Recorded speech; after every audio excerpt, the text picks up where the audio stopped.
Bumungad sa kanya ang amoy ng usok ng Maynila.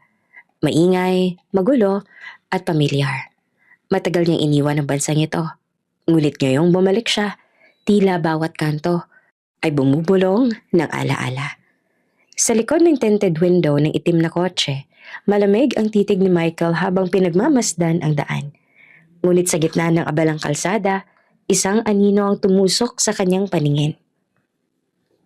Isang babae, nakasuot ng simpleng bestida, may hawak na lumang bag, pasakay ng bus, at parang may huminto sa mundo. Ang tibok ng puso ni Michael ay biglang lumakas. Sandra? Hindi siya maaaring magkamali. Ang paraan ng pagyuko nito, ang galaw ng buhok na hindi pa ng hangin, iyon ang dalagang ilang taon niyang hinanap. Ngunit siyang hindi kailanman nawala sa isipan niya. Manong, ihinto ninyo. Utos niya na halos pasigaw. Ngunit biglang umatras ang isang truck sa harap nila, naharangan sila. Saglit na nawala sa paningin ni Michael ang babae. Pagliko ng truck, huminga siya ng malalim at muling tumingin sa direksyon ng bus stop. Wala na ang dalaga. At sa unang pagkakataon, matapos ang mahabang panahon, naramdaman ni Michael ang hindi niya inaasahang panginginig ng kamay.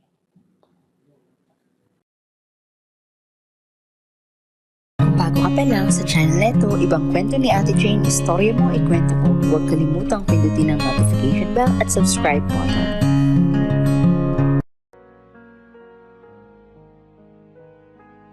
Tahimik ang gabi sa paliparan ng Los Angeles International Airport nang bumaba sa eroplano si Sandra. Ang hangin ay malamig at sa unang pagbuga niya ng hininga ay tila may nagyayalong bigat na sumakal sa dibdib niya. Sa isang kamay ay mahigpit niyang hawak ang maliit na lumang maleta, ang tanging kayamanan na naiwan sa kanya mula sa ampunan sa Pilipinas. Wala siyang pamilya, wala ring bahay na babalikan. Ang meron lang siya ay isang bagong simula na hindi niya alam kung kaya ba niyang harapin. 18 taong gulang pa lamang siya, ngunit sa mga mata niya ay may bigat ng taong ilang ulit nang nakipagtagisan sa kapalaran.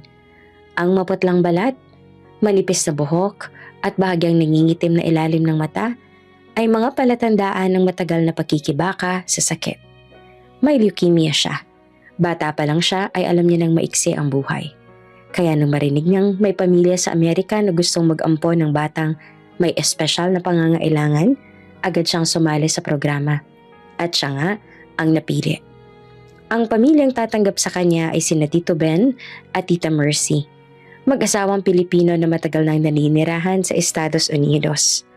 Hindi sila nagkaroon ng sariling anak dahil baog si Tita Mercy.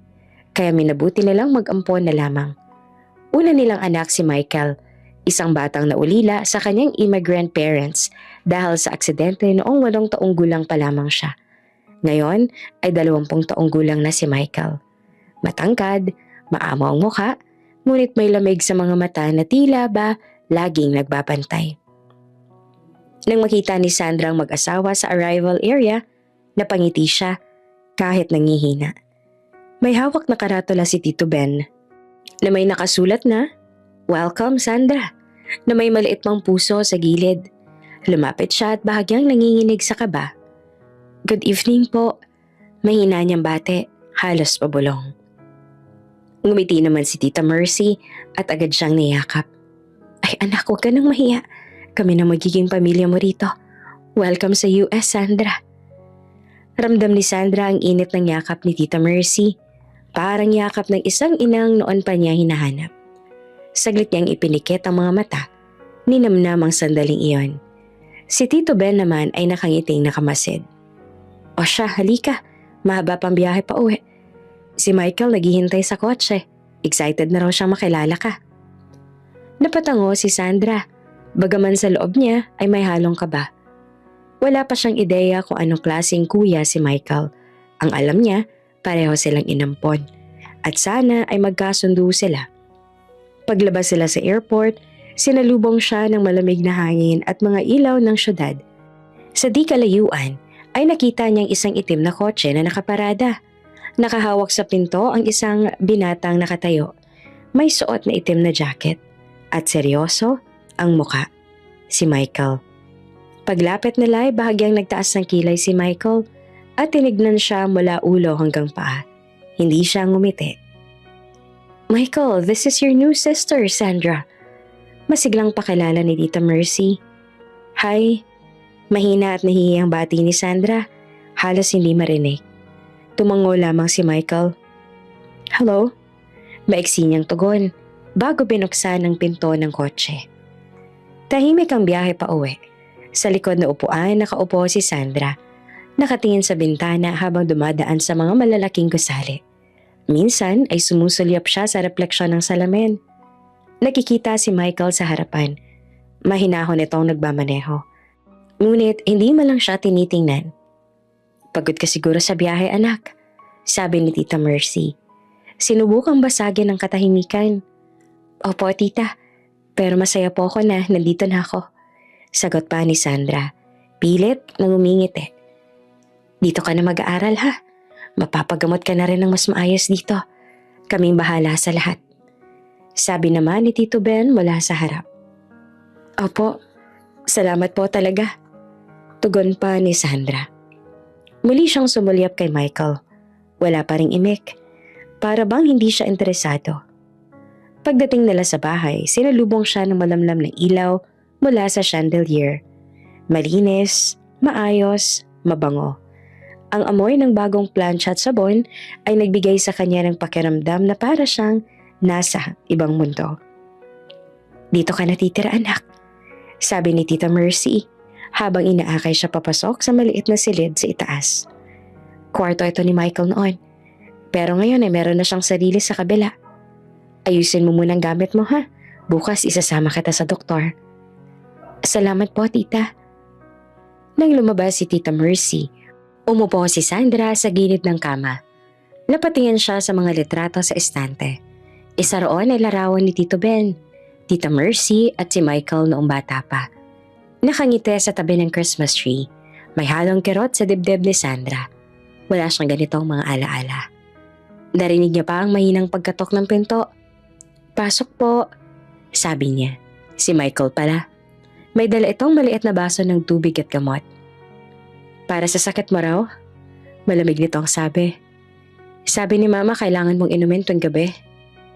Kinuha niya iyon at nagpasalamat. Salamat, Kuya Michael. Saglit na natigilan ng binata. Kuya? Tanong nito na kunot noo. Oo, kasi parang kuya na rin kita, diba? Nahihiya niyang tugon. Hindi naman sumagot si Michael. Tumango lang at lumabas. Naiwan si Sandra na nakatitig sa pinto. Pinipigilan ng luha. Kinabukasan maagang nagising si Sandra. Habang kumakain sila ng almusal, napansin niyang tahimik pa rin si Michael. Ang mga sagot nito sa tanong ni Tito Ben ay puro opo o hindi po. Minsan ay nagtagpo ang mga mata nila, ngunit agad din siyang umiwas. Michael, sabi ni Tita Mercy, samahan mo muna si Sandra mamaya sa park pagkatapos ng check-up. Ipakilala mo siya sa mga kaibigan mo. Umiling si Michael. May lakad po kami ni Nicole. Nicole? Tanong ni Tito Ben. Yung girlfriend ko. Sagot naman ni Michael. Walang ekspresyon. Dinala ko siya rito a month ago. Ngumiti si Tita Mercy. Ay, oo nga pala. Sabi mo nga. Sige anak, baka sa susunod na lang. Tahimik lamang si Sandra. Kunwaring abala sa pagkain ng itlog at tinapay. Ngunit sa loob niya, may biglang lungkot. May girlfriend na pala ang kuya niya. Ibig sabihin lamang nito ay hindi sila magiging close talaga. Hapon na nang bumalik sila sa doktor. Pagod si Sandra ngunit masaya din dahil sabi ng doktor ay stable ng lagay niya ngayon. Pagdating sa bahay, sabi ni Tita Mercy na lumabas daw muna siya sa likod bahay para magpahangin. Naupo siya sa maliit na swing sa hardin. Pumikit siya. Naramdaman ang malambot na hangin. Ang ganda rito. Mahina niyang sabi sa sarili. Sana, dito ka na matagpuan ng katahimikan. Ngunit hindi pa man siya nakakapagpahinga ay may narinig siyang boses mula sa gilid ng bahay. Pamilyar, mababa, malamig. Si Michael. Nicole, please, don't start. Narinig niyang sabi nito sa telepono. Tahimik si Sandra. Nakinig mula sa kabila ng halamanan. She's not really my sister, okay? She's just a kid they adopted. I do not give a damn about her. Malamig na sabi pa ni Michael. Nanginginig ang mga daliri ni Sandra. Parang tumigil ang hangin sa paligid. Yeah, I'll see you tomorrow. I promise. Dagdag ni Michael bago niya pinatay ang tawag. Tahimik lang na umalis si Sandra. Mabagal ang hakbang. Parang nilulun ng lupa ang bawat paghinga niya. Pagpasok niya sa kwarto, umupo siya sa kama. Hawak pa rin ang maliit na rosaryo na dala niya mula sa Pilipinas. Pilit niyang ngumiti, ngunit mabilis ding bumigay ang luha. Di naman talaga kita kapatid. Mahinang bulong niya sa sarili. Pero bakit ang sakit pakinggan? Kinagabihan kumatok si Tita Mercy. Anak, okay ka lang ba? Tahimik ka yata. Ngumiti si Sandra kahit namumugto ang mata. Opo tita, medyo pagod lang po. Ayaan mo bukas ipapasyal kita ha. Magandang makikita mong paligid. Si Michael, susunduin niya si Nicole, kaya tayo na lang muna ni na tito mo. Masayang sabi ni Tita Mercy. Opo, salamat po. Pagkaalis si Tita Mercy, napahiga siya. Tinitigan niya ang kisame. Pinilit alalahanin ang sinabi ng madre sa ampunan noong araw na umalis siya. Anak, saan ka man mapunta? Huwag na huwag kang matakot magmahal ha. Pero huwag mo rin kalimutan na minsan, ang pagmamahal ay dapat marunong magtiis. Sa mga sandaling iyon, hindi pa alam ni Sandra kung anong uri ng pagtitiis ang kailangang pagdaanan niya. Ang alam lang niya, sa loob ng bahay na iyon, siya ay isang bisitang kailangang matutong magpasalamat sa bawat patak ng kabaitan na ibinibigay sa kanya. Sa kabilang silid naman, nakaupo si Michael sa harap ng laptop. Hindi siya makatulog. Nakita niya sa bintana ang liwanag ng ilaw mula sa kwarto ni Sandra. Tahimik siyang napaisip. Hindi niya maintindihan kung bakit may kung anong bigat sa dibdib niya kapag nakikita ang dalaga. Binuksan niya ang telepono at tumingin sa larawan nila ni Nicole. She's just a kid. Mahina niyang bulong. Walang dapat magbago. Ngunit sa labas ng bahay, sumisipol ang hangin. At sa unang gabing iyon na magkasama silang tatlo sa ilalim ng iisang bubong, may dalawang puso ang nagsimulang kumatok sa mga pader ng katahimikan. Isa dahil sa takot, isa dahil sa pag-asa. Makalipas ang ilang linggo, unti-unti nang nasanay si Sandra sa bagong buhay niya sa Amerika. Ngunit bawat araw ay tila mahabang paglalakbay sa isang mundong banyaga. Tuwing umaga, gigising siya ng maaga upang ihanda ang sarili para sa eskwela. Maingat niya isinasabit ang ID sa leeg. Dala ang maliit na baon na inihahanda ni Tita Mercy. Kapag bumababa siya sa kusina, naroon na si Tito Ben, abala sa pagbabasa ng dyaryo, habang si Michael naman ay umiinom na ng kape sa sulok. Nakayuko sa cellphone. Good morning po, bati ni Sandra.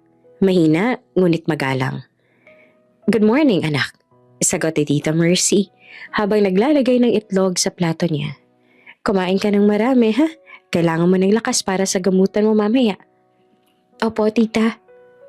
Minsan ay napapansin niya ang malamig na titig ni Michael. Parang laging may pagitan.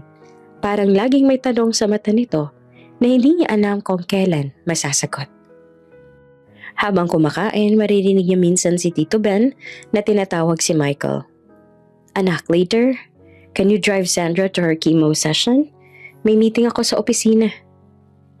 Again? Maiksi at malamig ang tono ni Michael.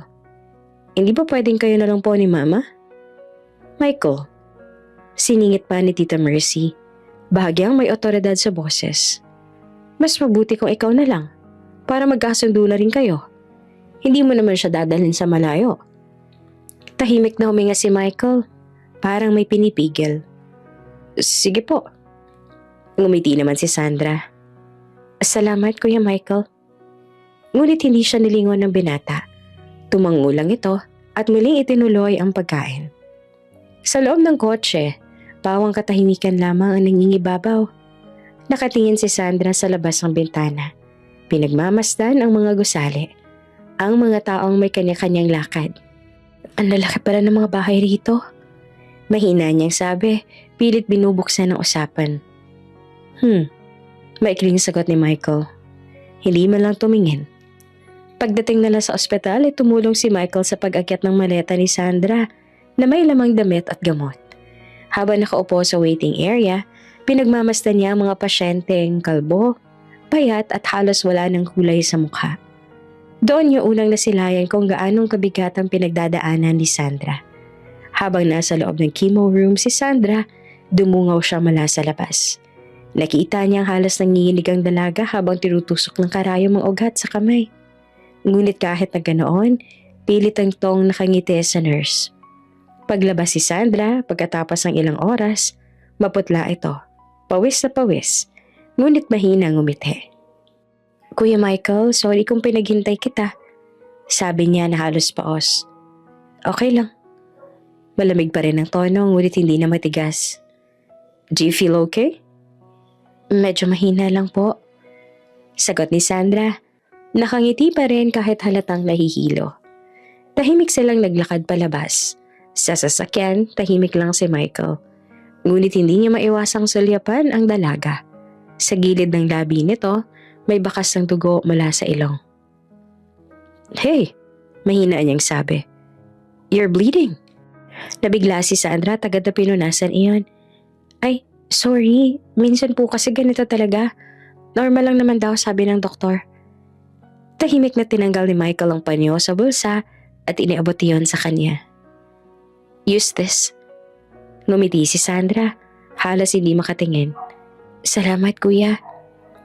Nang gabing iyon habang kumakain sila ng hapunan, nakatingin lang si Michael kay Sandra. Habang sinasabi ni Tita Mercy na masaya siya sa pag-usad ng gamutan, napansin ni Michael kung paano pilit nang ngumiti si Sandra kahit halatang pagod. May bahagyang pasa sa braso, may sugat sa kamay, ngunit hindi siya nagrereklamo. Nang matapos ang hapunan, nagpaalam si Sandra na aakyat na. Good night po. Good night anak, sagot naman ni Tito Ben. Pag-alis si Sandra ay nagsalita si Tita Mercy. Michael anak, salamat ha. Alam kong hindi mo gusto ang mga ganitong bagay, pero malaking tulong sa amin na andyan ka. Tumango naman si Michael, ngunit hindi nagsalita. Sa isip niya, may halo ng pagkalito. Hindi niya maintindihan kung bakit tila naiibang pakiramdam niya kapag nakikita ang batang iyon na pilit na lumalaban sa sakit. Makalipas ang ilang araw, sabay silang pumasok sa paaralan. Si Michael ay nasa senior year. Si Sandra naman ay pinapasok sa special program para sa mga international students. Nahihirapan kasi siya sa English. Madalas mapagkamalan ng mga kaklase na mahiyain o walang alam. Hi, are you new? Tanong na isang kaklase sa kanya. Yes, sagot ni Sandra na halatang kinakabahan. From Philippines? Oh, cool, sabi ng isa na nakangisi. Do you know like Manny Pacquiao? Tumango siya. Bagyang natawa. Oh yes, very famous. Ngunit sa likod ng tawanan ng mga kaklase, may narinig siyang bulungan. She looks sick, sabi ng isa. Poor girl. Pilit niyang binaliwala iyon, ngunit sa loob niya ay parang tinutusok ang puso niya. Pag uwi nila, tahimik lang siya sa kotse. Napansin naman niya ni Michael. Why are you quiet? Tanong nito. Wala po, medyo nahirapan lang po sa school. Ang bilis po kasi nila magsalita. Then you have to practice, sagot ni Michael. I can help you if you want. Namilog ang mga mata ni Sandra. Talaga? Okay lang po sa inyo? Tumango naman si Michael. We can start after dinner. Ngayon na siya nakita ni Sandra na bahagyang ngumiti ang binata. At sa unang pagkakataon, parang lumambot ang bigat sa dibdib niya. Kinagabihan, naupo sila sa sala. May hawak na maliit na notebook si Sandra at lapis. Habang si Michael naman ay nakasandal sa sofa. Okay, sabi ni Michael. Let's start with some expressions. When someone says, "What's up?" you don't say, "I'm fine." You say, "Nothing much," or "I'm good." Got it? Ngumiti si Sandra. Okay. What's up, Kuya Michael? Nothing much, tagon ng binata, sabay tawa. Good job. Natatawa na rin si Sandra. Nakakapanibago po pala. That's okay, sabi ni Michael na nakangiti. You'll get used to it. Habang tumatagal ang gabi na puno ng halakhakan ng sala, si Tita Mercy ay nakangiti mula sa kusina. Pinagmamasdan ng dalawa. Si Tito Ben naman ay tahimik na tumango. Mukhang nagkakasundo na sila. Bulong pa ni Tita Mercy. Ngunit hindi lahat ay masaya. Kinabukasan, sinundo ni Michael si Nicole. Blonde, matangkad at halatang may halong lahi ng Amerikano at Europeo. Pagdating ni Sandra sa labas ng bahay, nakita niyang dalawa sa garahe. Hey babe, sabi ni Nicole sabay halik sa pisngi ni Michael. Who's that girl again? Her name's Sandra, my parents' new foster kid. Sagot pa ni Michael. Oh, malamig na sabi ni Nicole. She's always around lately. You drive her to school, to the hospital. Why are you being so protective? Umiling si Michael. She's sick, Nicole. She has leukemia. She needs help. But still, sabi ni Nicole na medyo nakairap, you're not her brother, remember that? And besides, you were the one who told me that. Tahimik lamang si Michael, ngunit halatang napaisip. Nang umalis ang dalawa, napatitig si Sandra sa direksyon nila mula sa bintana. Ramdam niya ang kakaibang sakit na hindi niya maipaliwanag. Hindi niya dapat maramdaman iyon. Kuya niya si Michael. Kahit sa papel lang, alam niyang mali. Lumipas ang mga araw, minsan ay nakikita ni Michael si Sandra na nakaupong mag-isa sa likod ng bahay. Nagsusulat sa maliit na notebook. Lumapit siya isang beses. What are you writing? Tanong niya. Napapitlag naman si Sandra. Wala po, kung ano-ano lang. Can I read? Umiling siya. Nakakahiya po. Ngumiti naman si Michael. Okay, I won't force you. Tahimik silang nagtagal doon. Ang araw ay papalubog at ang hangin ay malamig. Biglang may dugo na naman na tumulo sa ilong ni Sandra. Hey, sabi ni Michael na agad na kumuha ng panyo. You okay? Tumango si Sandra. Normal lang po ito, kuya. Ngunit hindi na siya mapakali. Tumayo siya at kinuha ang malamig na tubig. Pinahira ng mukha ng dalaga. Next time, tell me right away. Seryosong sabi ni Michael. Don't hide it. Opo. Mahina niya namang tugon. Sorry po.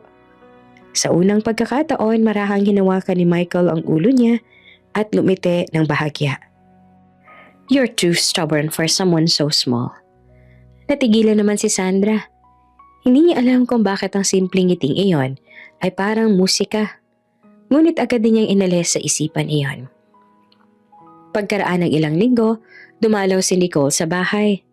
Habang nagluluto si Tita Mercy, lumapit siya kay Michael na abala sa paghuhugas ng pinggan. So, how's your sick sister? Tanong ni Nicole, bahagyang may panunukso. She's not my sister. Sagot naman ni Michael. And she's doing better. Really? Or maybe she's just using your parents for medical help? Napadigil si Michael.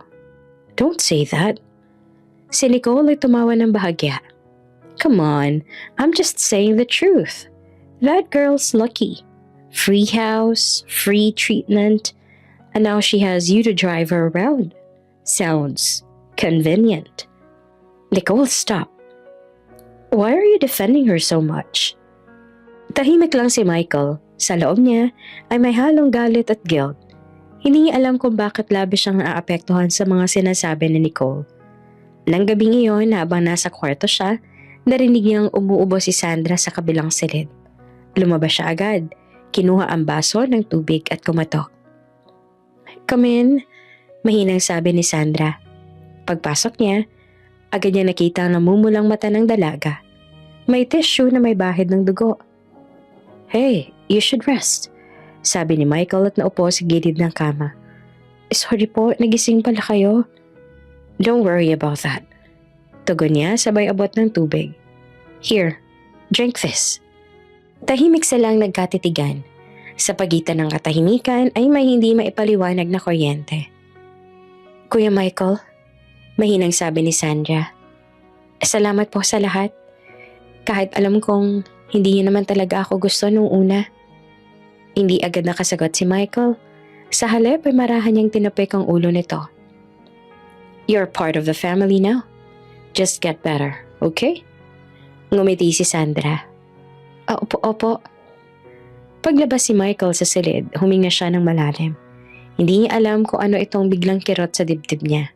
Ang simpleng pasasalamat ng dalaga ay tila tumama sa lugar na matagal nang malamig sa puso niya. Kinabukasan, nakita niya si Sandra sa bakuran. Nag-aalaga ng mga halaman ni Tita Mercy. Nakasumbero, maputla pa rin ngunit nakangiti. Good morning, Kuya Michael. Masigla nitong bate. Morning, sagot niya naman. You look better today. Ngumiti si Sandra. Sabi ng doktor, improving daw po ako. Konti na lang daw po ang sessions. Oh, that's great. Tahimik silang naglakad sa paligid ng bakuran. Minsan nagbibiruan, minsan ay nagkakwentuhan tungkol sa Pilipinas, tungkol sa ampunan, sa mga batang naiwan doon. Miss ko na nga po yung mga bata sa ampunan, sabi ni Sandra. Sana someday, makabalik ako at makatulong din ako sa kanila. You will, sagot naman ni Michael. You're strong, Sandra. Stronger than you think. Napatitig siya sa binata. Sa unang pagkakataon, nakita niya ang lambing sa mga mata nito. At sa sandaling iyon, may kakaibang init na pumasok sa dibdib niya. Ngunit agad din niyang pinigilan ng sarili. Hindi pwede. Hindi dapat. Paglingon niya ay nakangiti pa rin si Michael. Let's go. You need to rest. Opo, kuya. Habang papasok sila sa bahay, hindi niya napigilan ng mahinang ngiti sa labi. At sa bawat araw na lumilipas, unti-unti niyang nararamdaman na ang malamig na pagitan sa pagitan nila ay nagsisimula ng mabasag. Ngunit sa kabilang dako, may isang babaeng tahimik na nag-aalab sa selos at panlilinlang, si Nicole, na sa bawat araw ay mas lalong nakakaramdam ng banta.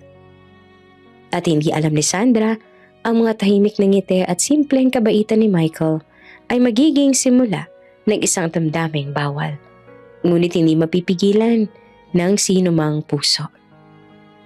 Mabilis na lumipas ang mga buwan. Sa unang tingin, tila bumubuti ang kalagayan ni Sandra. Ngunit sa likod ng bawat ngiti ay may lihim na pagod. May mga gabing nagigising siya sa sakit ng mga buto, sa bigat ng paghinga. Sa bawat pagpasok niya sa ospital, tila humahaba ang listahan ng gamot. Ngunit umiiksi ang oras na meron siya. Ang doktor ay laging may ngiti. Ngunit sa mga mata nito, may halong pag-aalala. Your body is not responding well to the new treatment, sabi ng doktor isang araw, habang binabasa ang mga resulta. We may need another round of chemotherapy, but I have to tell you, it will be very tough. Tahimik lamang si Sandra, nakaupo sa gilid ng kama, nakatitig sa sahig. Pinipigilang tumulo ang luha. Do what you need to do, doctor. Mahina niyang sagot. I just want to live. Kasama niya sa silid si Tita Mercy na hawak-hawak ang kamay niya. Anak, huwag ka mawawala ng pag-asa ha. Laban lang. Tumango naman si Sandra. Opo, tita. Ngunit paglabas sila ng ospital, saka lang siya bumigay. Sa loob ng kotse, nakasandal siya sa upuan. Pilit na humihinga. Tita, pagod na po ako. Alam ko anak, pero andito kami. Hindi ka namin iiwan. Pagdating nila sa bahay, sinalubong sila ni Tito Ben. Anong sabi ng doktor? Luminga si Tita Mercy bago nagsalita. Hindi maganda. Kumalat ulit yung cancer cells niya. Napatigil si Tito Ben. Pero sabi nila last time, stable na siya. Hindi na raw ngayon. Kailangan ulit ng bagong round ng chemo. Tahimik lamang si Michael, nakatayo sa hagdanan. Pinagmamasdan sila at hindi niya alam kung ano ang sasabihin. Ilang araw lang nakaraan, nakita niyang nakatawa na si Sandra habang nagdidilig ng halaman. Ngayon ay parang ibang tao na ito. Maputla, marupok at halos hindi na makatingin ng diretsyo. Kinagabihan habang kumakain sila, halos walang imik si Sandra. "Anak, kumain ka pa?" sabi ni Tita Mercy. "Kahit kaunti lang." "Busog pa po ako," sagot ni Sandra, halos pabulong. Si Michael ay tahimik lang, pinagmamasdan siya. Sa bawat subo ni Sandra, parang hirap na hirap siyang lunukin ng pagkain. Pagkatapos ng hapunan, lumapit si Tito Ben kay Michael. "Anak, can we talk?" "Sure, Dad," sagot naman ng binata. Medyo kinakabahan sa tono ng ama. Pumasok sila sa study room. Nandoon naman si Tita Mercy, hawak ang ilang papeles. "Michael," sabi ni Tito Ben, "we need to talk about Sandra's situation." "What about her?" tanong ni Michael. "Her visa," sagot ni Tita Mercy. "It will expire in 2 months. And if that happens, she can't stay here legally. And she can't continue her treatments." "Can we just renew it?" tanong ni Michael. "We tried," sagot ni Tito Ben. "But the paperwork takes too long. And because she's already 18 next month, she will no longer qualify under the child adoption program." "So what do we do?" Tahimik silang nagkatitigan hanggang sa may kumatok sa pinto. Isang abogado ang pumasok, si Attorney Lewis, family friend ng mga Santos. "Good evening," bati nito. "I'm so sorry to come on short notice, but your parents told me everything, Michael. There might be one option left." "What kind of option?" "Technically," sabi ng abogado, "she can stay in the country if she marries a citizen." Napatigil si Michael. "You mean marriage?" "Yes," sagot ni Attorney Lewis. "A legal, technical marriage. No ceremony required.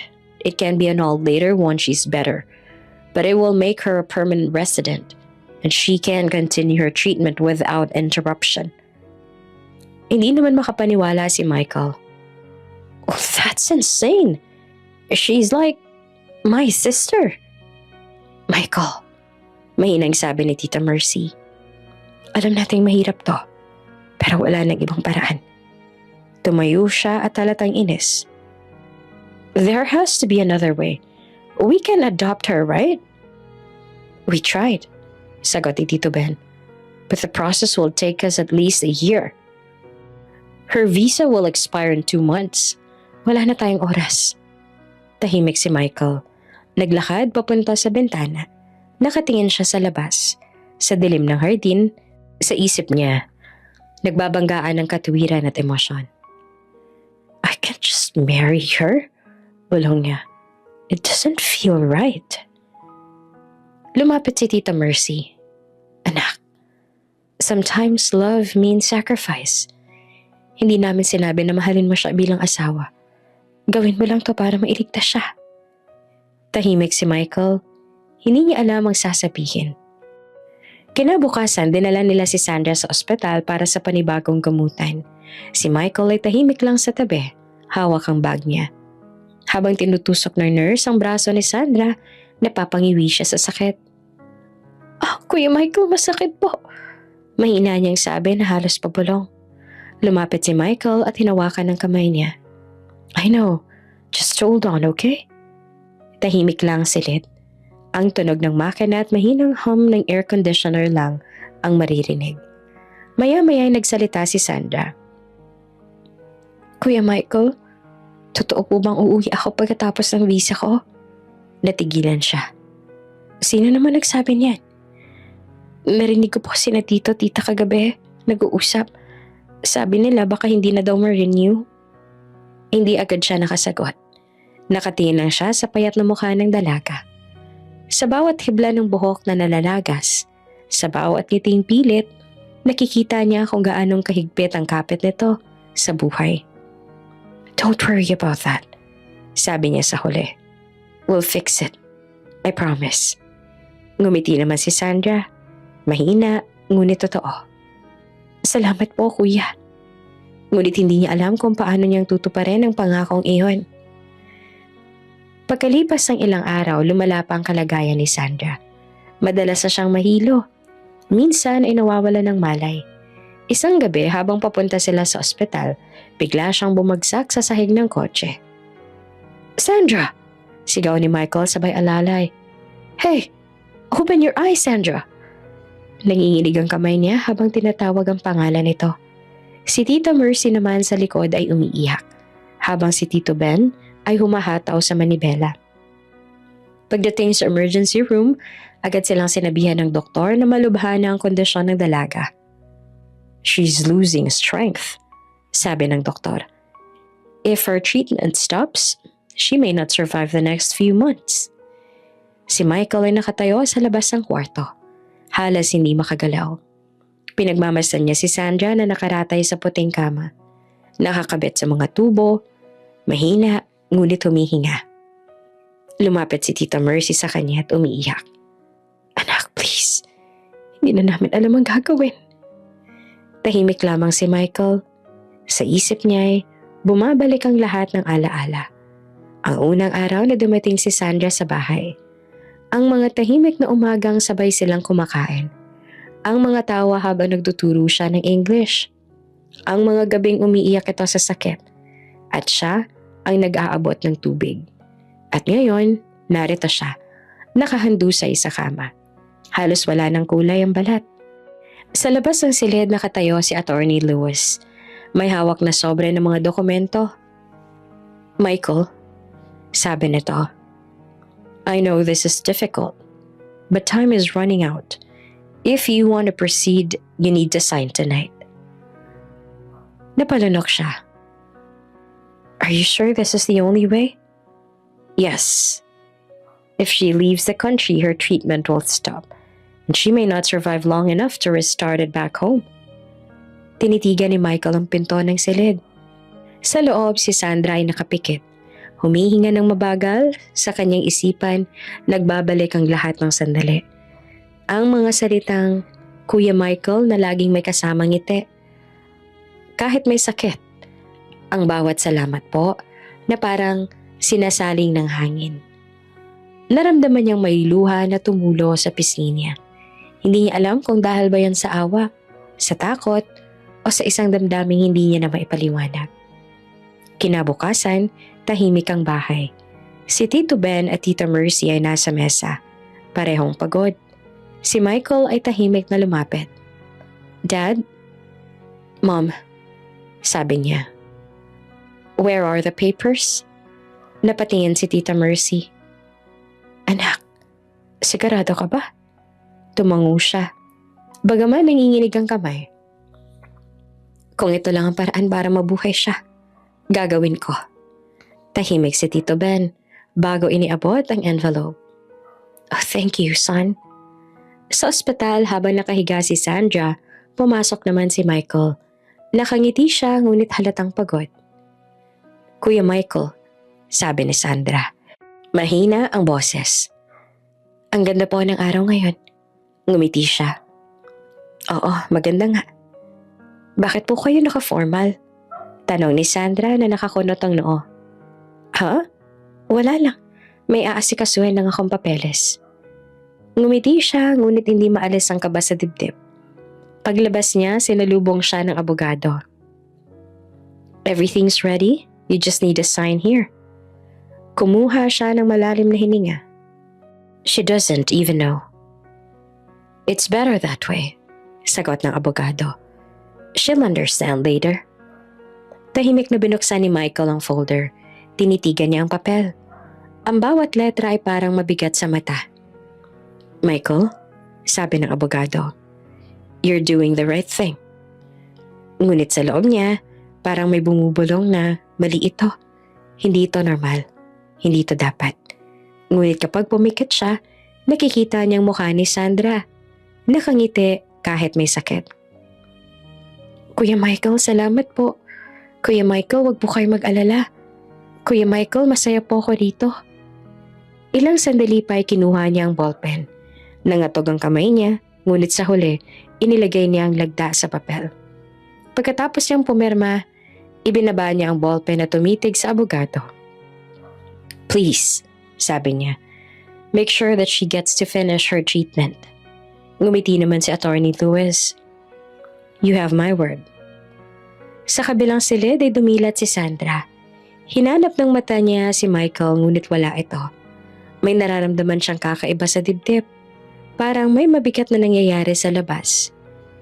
"Tita," mahina niyang sabi, "nasaan po si Kuya Michael?" Tumingin naman si Tita Mercy at pinipigilan ng luha. May inaasikaso lang siya, anak, para sa'yo." Ngumiti naman si Sandra, bagaman mahina. "Lagi po siyang mabait sa akin." Sa hallway ng ospital, huminga ng malalim si Michael. Tumingin siya sa langit mula sa bintana. Sa wakas, tapos na. Ngunit habang hawak niya ang kopya ng marriage certificate, hindi niya maiwasang manginig ang kamay niya. Ngayon ay asawa niya na si Sandra. Hindi sa puso, kundi sa papel. Ngunit sa bawat tibok ng puso niya, may bulong na hindi niya kayang patahimikin. At sa sandaling iyon, hindi niya na alam kung sino ba talaga ang naililigtas niya.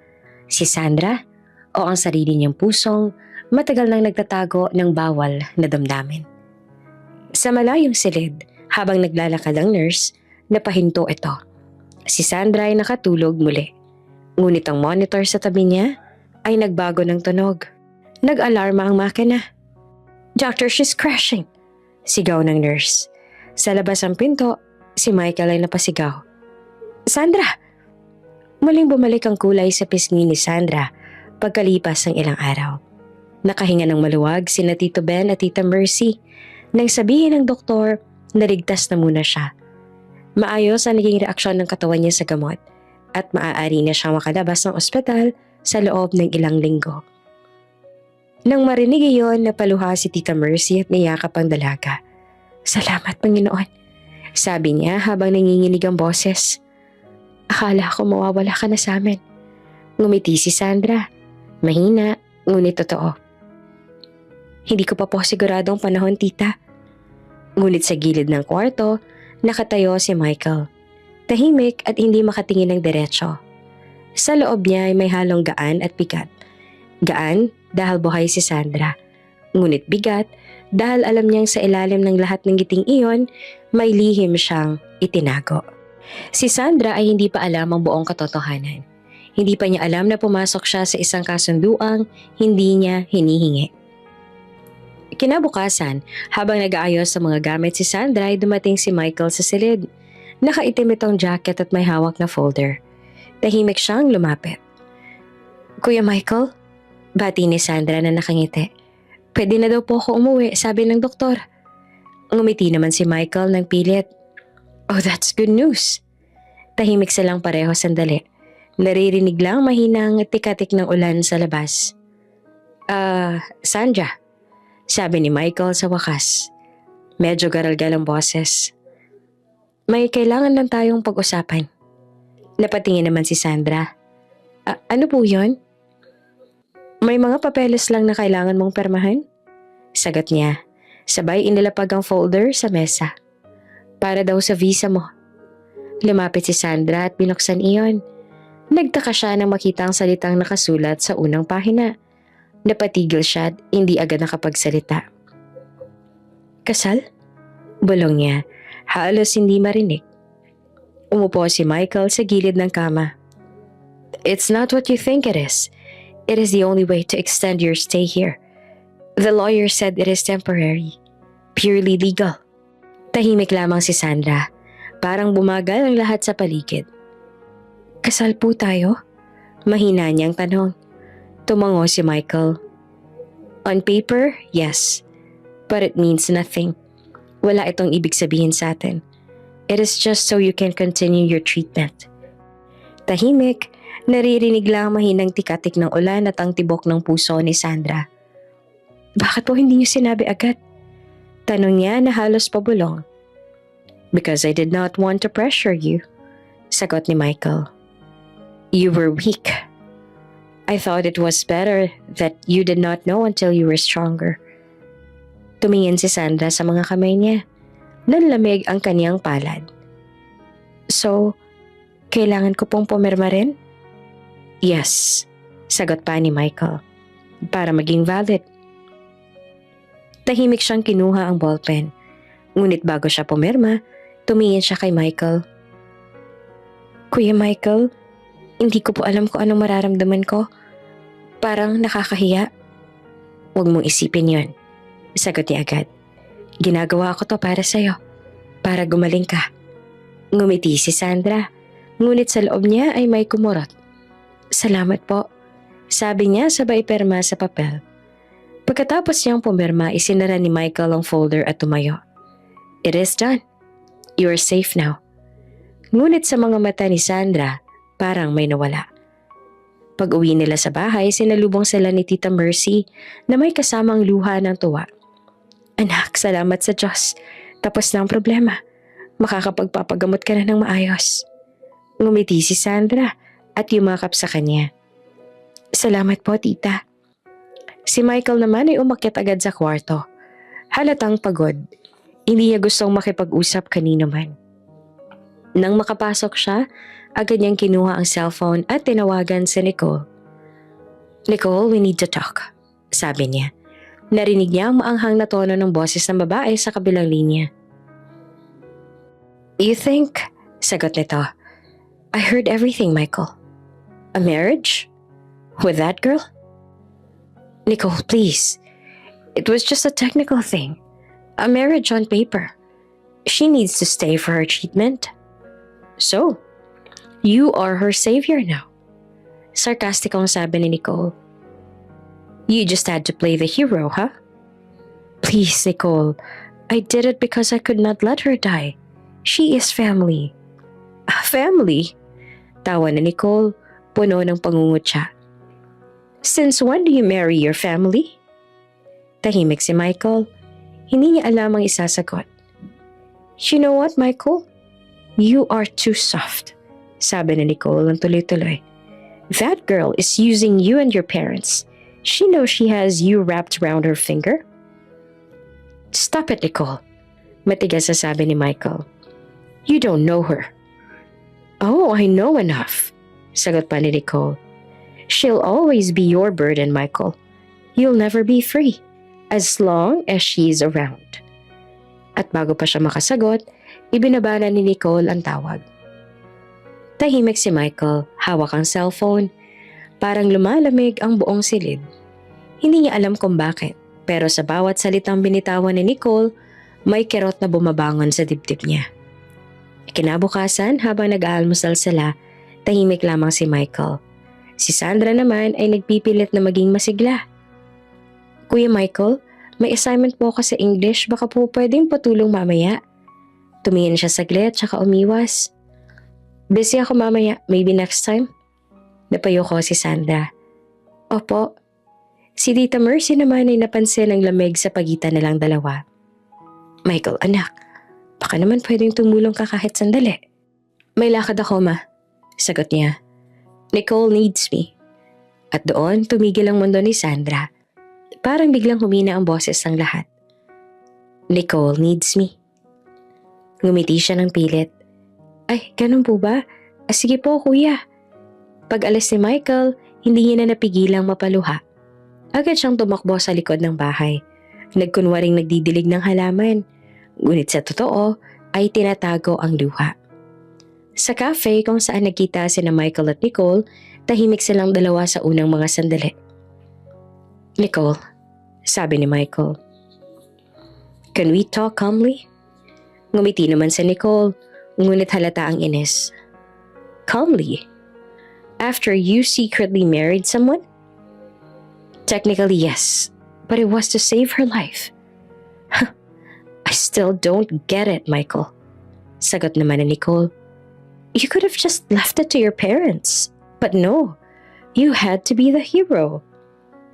Nicole, I care about her. She's been through so much. And me? Tanong na Nicole. Don't I matter? You made a huge decision without even telling me. Tahimik si Michael. I did not want you to worry. Well, congratulations, sabi ni Nicole na pilit na tumatawa. You're a married man now. Tell me, do you even plan to annul it later? Yes, sagot naman ni Michael. As soon as she's well. Tinitigan siya ni Nicole, malamig ang mga mata. Well, just remember, Michael, you cannot save everyone.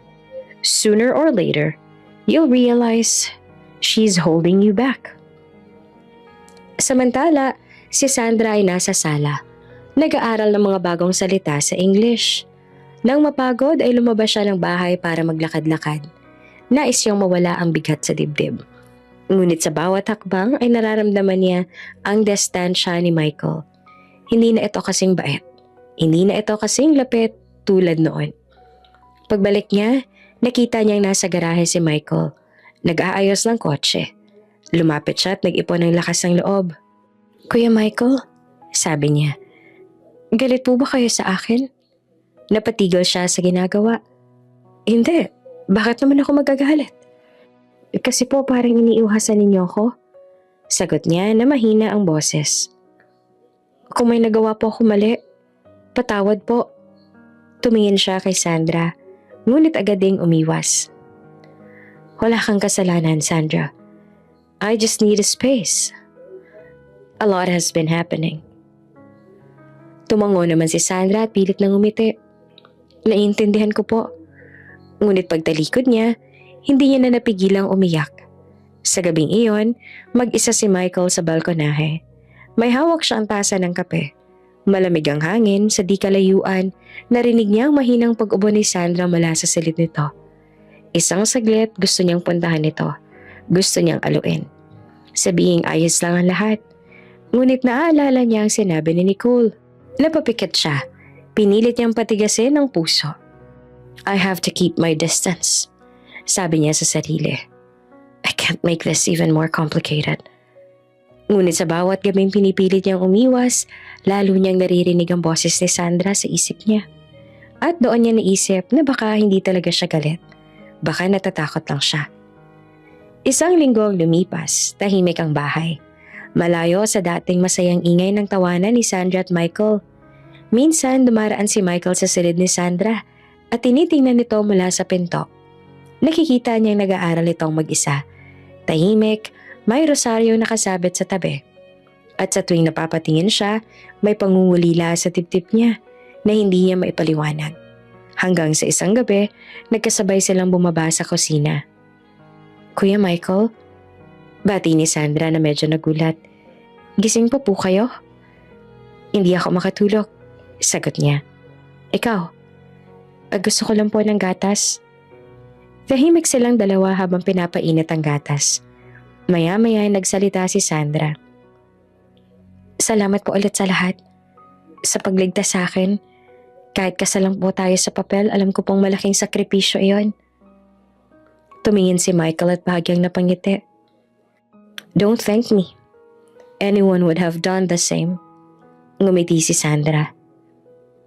Hindi po lahat. Tahimik silang uminom ng gatas. Parehong nakatingin sa labas ng bintana. At kahit walang salita, pareho nilang alam na may namamagitan sa kanila na hindi dapat. Ngunit hindi rin kayang ipagsawalang bahala.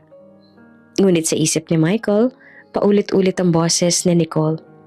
Kaya bago pa man umabot sa anumang emosyon, tumayo siya. Good night, Sandra, sabi niya na malamig ang tono. Good night po, kuya. Mahina niya namang sagot. At sa gabing iyon, parehong hindi nakatulog ang dalawa. Si Michael dahil sa bigat ng konsensya. Si Sandra dahil sa sakit ng pag-iwas ng taong tanging kinakapitan niya sa banyagang lupa. At sa dilim ng kanilang mga silid, pareho nilang naramdaman ang isang katotohanang hindi nila kayang bigkasin. Na sa kasal na hindi dapat mangyari, may pusong unti-unting natututong magmahal kahit bawal. Tahimik ang bahay sa mga sumunod na linggo. Ang dati masayang mga tawanan sa hapagkainan ay napalitan ng mahabang katahimikan. Si Michael ay laging wala sa bahay. Kung hindi abala sa trabaho, abala sa pag-aaral. Kapag nandyan naman siya, agad itong aakyat sa kwarto matapos kumain. Ni hindi man lang nakikipag-usap kay Sandra. Si Sandra naman ay patuloy sa kanyang gamutan. Halos araw-araw ay may schedule siya sa ospital para sa chemotherapy. Minsan, sinasamahan siya ni Tita Mercy, ngunit kadalasan ay mag-isa. Laging sinasabi ni Sandra na ayos lang siya, na kaya niyang mag-isa. Kahit sa totoo, ay nanginginig pa rin ang kanyang mga kamay tuwing tinutusok ng karayom ang balat niya. Sa bawat paglabas niya ng bahay, tanging malamig na hangin ang bumabati sa kanya. Wala na ang dati niyang kasabay sa biyahe. Ang kuya niyang dati laging nakabantay, laging tanong ng tanong kung kumain na ba siya, kung nilalamig ba siya, o kung masakit pa ba ang braso niya matapos ang gamutan. Ngayon, pader na ang pagitan nila. Isang pader na hindi gawa sa semento, kundi sa malamig na katahimikan at hindi masabing mga salita. Isang gabi, habang nag-aayos sa mga gamit si Sandra, dumungaw siya sa bintana ng kanyang silid. Kita niya sa garahe si Michael. Nag-aayos ng sasakyan. May earphones ito sa tenga at mukha itong pagod. Saglit siyang nagdalawang isip, pero sa huli bumaba rin siya. Maingat siyang lumapit sa garahe. Dala ang maliit na thermos ng kape. "Kuya Michael?" Tawag niya na mahina ang boses. "Nagkape na po ako. Baka gusto po ninyo?" Tumingin naman si Michael saglit bago muling ibinalik ang tingin sa makina ng kotse. "Salamat." Maikli niyang sagot. Ngumiti lang si Sandra, pilit na pinapahabang usapan. "Ang lamig po ngayong gabi, no? Baka po giniginaw na kayo?" "Okay lang ako," sagot muli ni Michael. "Marami pa akong aasikasuhin." "Gusto niyo po tulungan ko kayo?" Tanong ni Sandra, umaasang makikipag-usap ito. Ngunit ngumiti lang si Michael, pilit na mabait pero malamig. "Hindi na kailangan, Sandra. Pahinga ka na lang." Tumango naman si Sandra at bitbit ang thermos. Sige po." Mahina niyang sagot bago muling umakyat. At sa bawat yapak niya sa hagdan, parang naririnig niya ang sarili niyang puso na unti-unting nababasag. Kinabukasan, habang nag-aalmusal, napansin ni Tito Ben ang lamig sa pagitan ng dalawang bata. "Michael, anak," sabi ni Tito Ben. "Hindi mo ba sasabayan si Sandra sa ospital mamaya? May appointment siya." Tumigil naman si Michael sa pagkain at hindi tumingin. "May pasok po ako pa. Hindi ako makakasama." "Pero may oras ka pa mamayang hapon, hindi ba?" Tanong naman ni Tita Mercy. "Kahit sunduin mo man lang siya." Tahimik si Michael. Pagkalipas ng ilang segundo, marahan niyang inilapag ang kutsara. "Ma, pa, huwag kayong mag-alala. Kaya naman na ni Sandra. Malaki na siya." Hindi na nakasagot agad ang mga magulang. Si Sandra naman nakayuko lang. Tinutulak-tulak ang tinapay sa plato niya.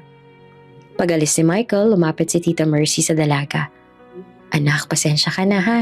Minsan kasi si Michael, hindi niya lang alam paano magpakita ng pag-aalala."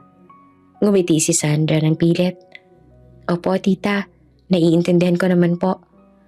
Ngunit pagtalikod ni Tita Mercy, marahang bumagsak ang luha ni Sandra sa kanyang kape. "Kaya ko naman talaga," bulong niya.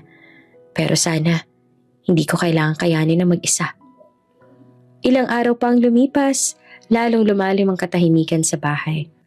Kung dati ay may mga maikling usapan sa pagitan nila, ngayon ay puro tango at simpleng good morning na lang. Parang may malaking pader talaga sa gitna ng bahay nila. At kahit anong pilit ni Sandra, hindi niya iyon matibag. Isang gabi, lumapit si Titi Mercy kay Michael habang nag-aaral ito sa sala.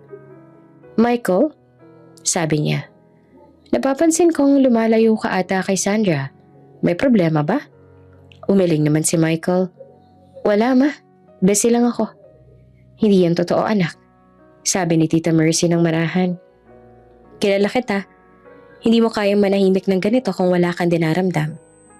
Hindi agad sumagot si Michael. Sa halip, ibinaba niya ang hawak na libro. "Ma," sabi niya, "I just want to focus. Ayokong umasa si Sandra. Ayoko magkaroon siya ng maling akala." Tiningnan siya ni Tita Mercy. Nagulat. "Maling akala? Anak, mag-asawa kayo sa papel. Siyempre may karapatan din siyang umasa kahit kaunti." Umiling naman si Michael. Pero hindi naman totoo ang kasal namin, Ma. Ginawa lang namin yun para sa visa niya. Hindi yun pag-ibig. Tahimik si Tita Mercy. Ilang saglit pa, tumango siya. Kung iyon ang iniisip mo, sana sigurado ka sa puso mo. Dahil minsan, anak, kahit kasinungalingan sa papel, totoo pa rin sa puso. Hindi nakasagot si Michael. Nanatili siyang tahimik habang unti-unting nararamdaman ang bigat ng mga salita ng ina. Kinabukasan, habang nasa trabaho si Michael, nakatanggap siya ng tawag mula kay Tita Mercy. Michael, anak, si Sandra. Bakit ano nangyari? Hindi matay siya. Sa bahay lang kanina bigla na lang bumagsak na sa ambulansya na kami. Nalaglag ang hawak niyang cellphone sa mesa. Tumayo siya agad. Hindi na tinapos ang trabaho. Tumakbo palabas ng opisina. Habang nagmamaneho, nanginginig ang mga kamay niya. Ang bawat segundo ay mistulang oras. Please God, bulong niya habang tumatakbo ang sasakyan. Huwag ka yun. Hindi pa ako handa. Hindi pa ako handa na mawala siya. Pagdating niya sa ospital, agad niyang nakita sina Tito Ben at Tita Mercy sa labas ng emergency room. Parehong luhaan at nag-aalala. Nasaan siya? Tanong agad ni Michael, halos walang hininga. Nasa loob pa, anak. Sagot naman ni Tita Mercy, nanginginig ang boses. Bigla siyang nawalan ng malay. Wala malang reklamo kanina, akala ko ayos na siya. Lumapit si Michael sa pintuan ng emergency room at sumilip sa maliit na bintana. Nakita niya si Sandra, nakahiga, napapaligiran ng mga nurse. May oxygen mask ito at nakakabit sa makina. God, bulong ni Michael, halos maiyak.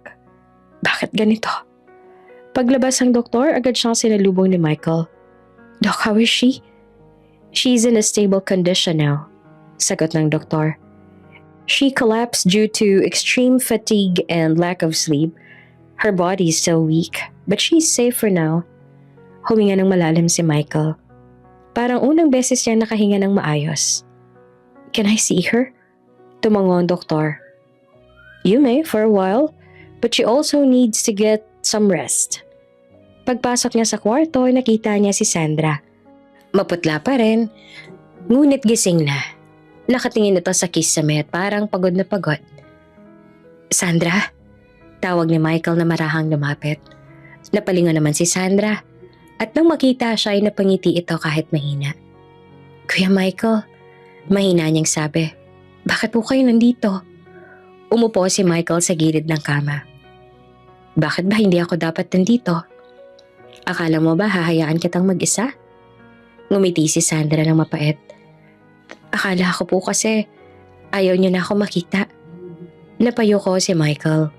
Hindi totoo yan. Tahimik silang dalawa. Sa pagitan ng kanilang mga titig, may mga salitang hindi masabi. Kuya, sabi ni Sandra, pasensya na po kung naging pabigat ako. Lagi na lang po akong sakit ng ulo ninyo. Hinawakan ni Michael ang kamay niya ng mahigpit. Sandra, huwag mong sabihin yan. Hindi ka pabigat. Huwag mo nang uulitin yan kahit kailan. Ngumiti naman si Sandra, nangilid ang luha. Pero totoo naman po, di ba? Ako yung dahilan kung bakit nag-away kayo na Nicole. Ako yung dahilan kung bakit kailangan mong magpakasal kahit ayaw mo. Umiling si Michael. Hindi naman kita sinisisi sa kahit ano. Hindi ko alam kung paano, pero sa mga araw na lumilipas sa tuwing iniiwasan kita, lalo lang ako hindi mapakali. Tuwing wala ka, parang may kulang. Napangiti naman si Sandra sa gulat. Kuya Michael. Ngumiti si Michael na mahina, puno ng pagod at pagkahiya. Hindi ko alam kung kailan nagsimula. Pero natakot ako masanay. Natatakot ako magmahal sa paraang hindi ko dapat maramdaman. Tahimik naman si Sandra. Ang tanging narinig niya ay mahinang tugtog ng makina sa tabi nila. Kuya, sabi niya, kung ano man po ang nararamdaman ninyo, huwag na nating isipin. Ang mahalaga, nandito pa ako. Buhay pa. Ngunit habang sinasabi niya iyon, hindi niya rin mapigilan ang pag-iyak. Dahil sa ilalim ng mga salitang iyon, naroon din ang katotohanan na siya man ay may damdamin na hindi kayang itago. Pagkalipas ng ilang oras, hindi na umalis si Michael sa tabi ng kama ni Sandra. Doon na siya natulog, nakaupo, hawak pa rin ang kamay ng dalaga. Sa bawat paghinga ni Sandra, naramdaman niya ang takot na halos sumakal sa kanya kanina. Ngayon, malinaw na sa kanya ang lahat. Hindi lamang ito awa, hindi lang ito pagkakaibigan, hindi lang ito tungkulin bilang kuya-kuyahan. Ito ay pag-ibig. Tahimik, bawal, at hindi niya alam kung paanong sisimulan. Ngunit totoo. Sa labas ng ospital, dahan-dahan nang sumisikat ang araw. Ang unang liwanag ay tumama sa bintana.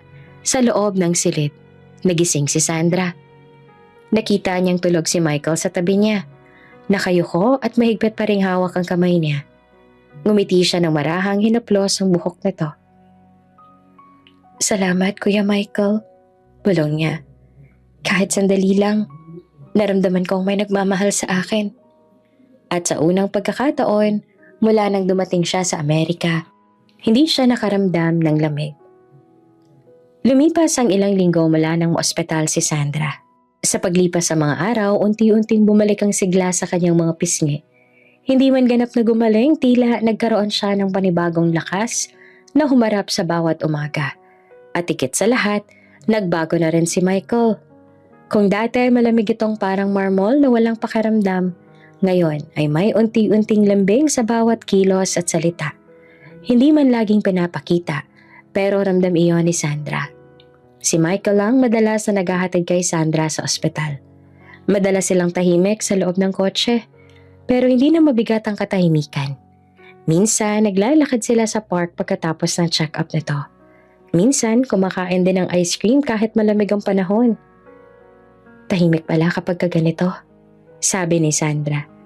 "Parang wala kang maririnig kundi sarili mong iniisip." "Anong iniisip mo?"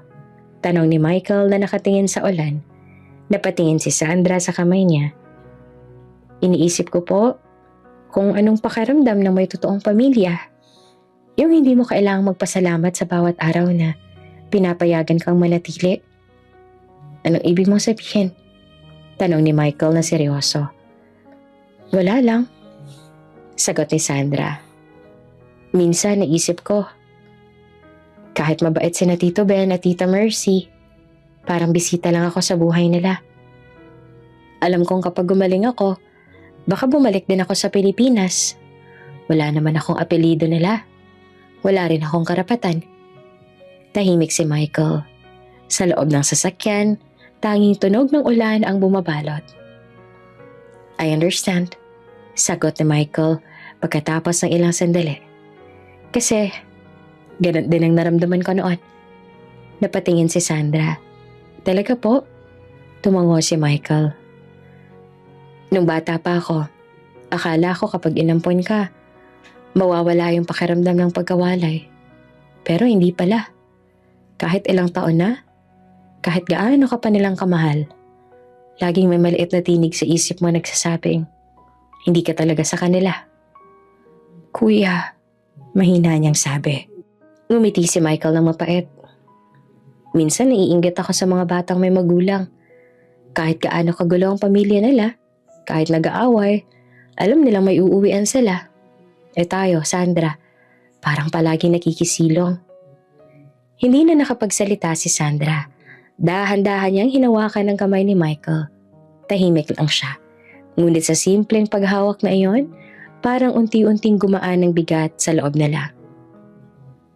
"Kung ibang mundo lang siguro, Sandra," mahina niyang sabi. "Baka hindi kita kailangang tawaging asawa sa papel o kapatid sa salita. Baka pwedeng iba." Napatigil naman si Sandra at hindi makatingin. "Kuya, wag na po. Wag na nating isipin yon." Pero sa loob-loob niya ay kumikirot. Gusto niyang sabihin na siya man ay gano'n ang nararamdaman. Pero alam niyang mali. Maling magmahal sa taong kailangang ituring mong kapatid. Tahimik silang pareho. Sa labas, patuloy ang ulan. Tila sinasabay ang mga salitang hindi nila masabi. Pagbalik nila sa bahay, tahimik pa rin. Habang papasok sa loob, biglang humawak si Michael sa braso ni Sandra. "Thank you," sabi nito ng seryoso. "Para po saan?" tanong niya. "Para sa gabi na to," sagot ni Michael. "Matagal na akong hindi nakakapag-usap ng ganito. Matagal na rin akong hindi nakangiti ng totoo." Ngumiti naman si Sandra ng mahina. "Pareho po tayo." At bago pa man siya makalayo, hinawakan muli ni Michael ang kamay niya at niyakap siya. Hindi iyon yakap ng awa. Hindi rin yakap ng isang kuya. Ito ay yakap ng dalawang taong parehong pagod, parehong sugatan at parehong nagtatago ng damdamin sa hindi pwedeng ipagsigawan. Sa yakap na iyon, naramdaman ni Sandra ang tibok ng puso ni Michael. Mabagal, mainit, totoo. Gusto niya sanang magsalita. Gusto niyang sabihin ng totoo na mahal niya na ito, pero natigilan siya. Dahil alam niyang sa sandaling iyon, sapat na ang yakap. Sapat na ang katahimikan. "Kuya," mahina niyang sabi. "Salamat." "Ano ka ba, wala yon," sagot ni Michael, pero ramdam sa boses niya ang panginginig. "Kung ibang mundo lang talaga siguro to, Sandra." Ngumiti si Sandra at nakapikit. "Oo, kung ibang mundo lang siguro." Ngunit hindi nila alam sa labas ng bahay, may matang nanonood sa tapat ng gate. Nakatayo si Nicole, hawak ang cellphone at nakatingin sa bintana kung saan sila niyakap ni Michael. Namumuo ang galit sa mga mata niya. Ang mga luha ay humalo sa ulan sa kanyang pisngi. "So, this is what you've become, Michael," mahinang sabi ni Nicole. "You promised me she was nothing to you." At sa gabing iyon, sa unang pagkakataon, may pumutok na bagyong hindi gawa ng kalikasan, kundi ng puso. Sa loob ng bahay natutulog si Sandra nang may kakaibang kapanatagan. Hindi alam na sa labas ay may unos na paparating. At si Michael, habang nakaupo sa tabi ng kanyang kama, tahimik lang na nagbabantay. Hindi rin alam na ang susunod na mga araw, babagsak muli ang pader na akala nilang nagpatibay na nila. Maagang umalis si Michael ng araw na iyon. Tahimik siyang kumain ng almusal. Walang sinabi kay Sandra kundi isang maikling, "Ingat ka ha." Si Sandra naman na sanay sa mga ganitong biglaang pagbabago ng ugali ni Michael ay hindi na rin nagtanong. Matagal niya nang natutunang huwag pilitin ang mga salitang ayaw lumabas. Kaya habang kumakain siya ng mainit na lugaw, tahimik lang niyang pinagmamasan ang upuang dati ay madalas niyang katabi. Pagkatapos ng almusal, tumingin siya sa paligid ng bahay. Tahimik, wala si na Tito Ben at Tita Mercy. Nasa business trip sila sa San Diego. Tanging tunog ng orasan at ugong ng refrigerator ang maririnig. Muli niyang naramdaman ang kalungkutan na dati akala niya ay nalampasan niya na. Nang hapon ding iyon, nasa labas si Michael. Nakatayo sa likod ng isang kapihan malapit sa universidad. Sa harap niya ay si Nicole. Basang-basa ng luha. Hawak ang kamay niyang pilit niyang inaalis. "Nicole, please, calm down," mahinahon niyang sabi. "Calm down?" Halos pasigaw na sagot na Nicole. "Michael, you are married to her. How can you tell me to calm down?" Napabuntong hininga si Michael. "But you know it's not real. You know why we did it. Sandra needed her treatment." "I did not care," sigaw ni Nicole. "You could have found another way. You could have told your parents to find another sponsor. But you married her? And now you're protecting her like she is something more than just a sick girl?" "Nicole," nagsimula si Michael pero punutol siya nito. "No, Michael. I saw you. I saw the way you look at her. You think I did not notice? You treat her like she is your whole world." "Stop it," bulong ni Michael. Nanginginig ang kamay. "You're making things up. Of course I care about her because she is family. And that's all." "Then look at me in the eye," sabi ni Nicole. Humakbang palapit, luhaan. "Look at me in the eye and tell me you do not feel anything for her." Tahimik si Michael. Hindi niya magawang tumingin. Ang mga salita ay parang tinik sa lalamunan. Sa halip, napayuko siya. Napatitig si Nicole, nanginginig ang labi. "I knew it. Mahina niyang sabi. I knew it. Tapos ibilitawan niyang kamay ni Michael at umalis. Naglakad sa ulan na hindi na tumitigil. Nicole, wait! Sigaw naman ni Michael, pero hindi na ito lumingon. Ang mga tao naman sa paligid ay napatingin, ngunit hindi niya na ininda. Naiwan siyang nakatayo, basang-basa ng ulan. Hawak pa rin ang cellphone niyang may mga hindi nasagot na mensahe mula kay Sandra. Kinagabihan, tahimik na dumating si Michael sa bahay. Nakaupo si Sandra sa sofa, nakabalot sa kumot. May hawak na libro. Tumayo siya na makita ang lalaki. Kuya, basang-basa ka. Bakit hindi mo sinabi na uulan? Alika, magpalit ka muna ng... Sandra. Putol ni Michael na malamig ang boses. Hindi ko kailangan ng tulong. Napatigil naman si Sandra. Nagulat. Kuya? I said I'm fine. Ulit pa ni Michael. Please, just leave me alone tonight. Tumalikod ito at pumasok sa kwarto. Malakas na isinara ang pinto. Naiwan si Sandra at nakatayo sa gitna ng sala. Hindi niya alam kung bakit biglang nagbago ang tono ni Michael, pero alam niyang may nangyari. At sa mga gabing tulad nito, nararamdaman niya na kahit gaanong sila kalapit noon, may pader pa rin sa pagitan nila na hindi niya kayang lampasan. Kinabukasan, maagang nagising si Sandra para sa kanyang check-up. Wala si Michael pero iniwan ito ang kotse para magamit niya. Nakalagay sa ibabaw ng mesa ang susi at isang maikling note. Take care. I might be late tonight. Habang tinitingnan ni Sandra ang sulat, may halo itong lungkot at saya. Kahit papaano, iniisip pa rin siya ni Michael. Sa ospital, habang hinihintay ang resulta ng kanyang test, pinagmamasdan niya ang mga taong nakapila. May batang umiiyak, may matandang nakaupo na parang pagod na sa buhay. Naisip niya, siguro, tama lang na huwag umasa ng sobra. Wala namang permanente sa mundong ito. Lang tawagin siya ng nurse, halos hindi siya makagalaw. Ngunit nang lumabas si Dr. Myers, may kakaibang ngiti ito. Congratulations, Sandra. Sabi ng doktor na nakangiti. Your tests are showing you are in remission. The cancer cells are no longer active. Napatulala si Sandra. Parang hindi niya narinig ang tama. Ano po? You are healing, Sandra. Ulit ng doktor. You still need observation, but you are getting better. Dahan-dahan siyang napaupo. Napahawak siya sa dibdib at napaiyak. Hindi dahil sa lungkot, kundi sa gulat. Salamat, Diyos ko. Bulong niya. Pag-uwi niya sa bahay, wala pa rin si Michael. Tahimik ang paligid. Kaya nagpasya siya na gusto niyang magluto. Gusto niyang ipagdiwang ang unang magandang balita sa matagal na panahon. Lumabas siya para mamili ng sangkap. Nagluto siya ng adobo, sinigang at paboritong bibingka ni Tita Mercy. Habang nagluluto, naalala niya ang mga gabing nagtutulungan silang maghanda ng pagkain para kay Michael. Ngayon, gusto niyang ibalik ang saya, kahit sandali lang. Nang matapos ang lahat, inayos niya ang mesa. May kandila, may maliit na florera ng bulaklak, at simpleng card na may nakasulat. Thank you for staying with me, Kuya. Pero habang hinihintay niya ang lahat, ang oras ay parang gumagapang. 8:00, 9:00, 10:00. Wala pa rin. Nakatulog siya sa sofa. Hawak ang tuwalya at nakadungaw pa rin sa bintana. Kinabukasan, mag-aalas 11 na ng umaga nang bumukas ang pinto. Si Michael iyon, maputla, pagod. Kuya, agad siyang tumayo. Nasaan ka kagabi? Nagluto pa naman ako para sa Thanksgiving, akala ko.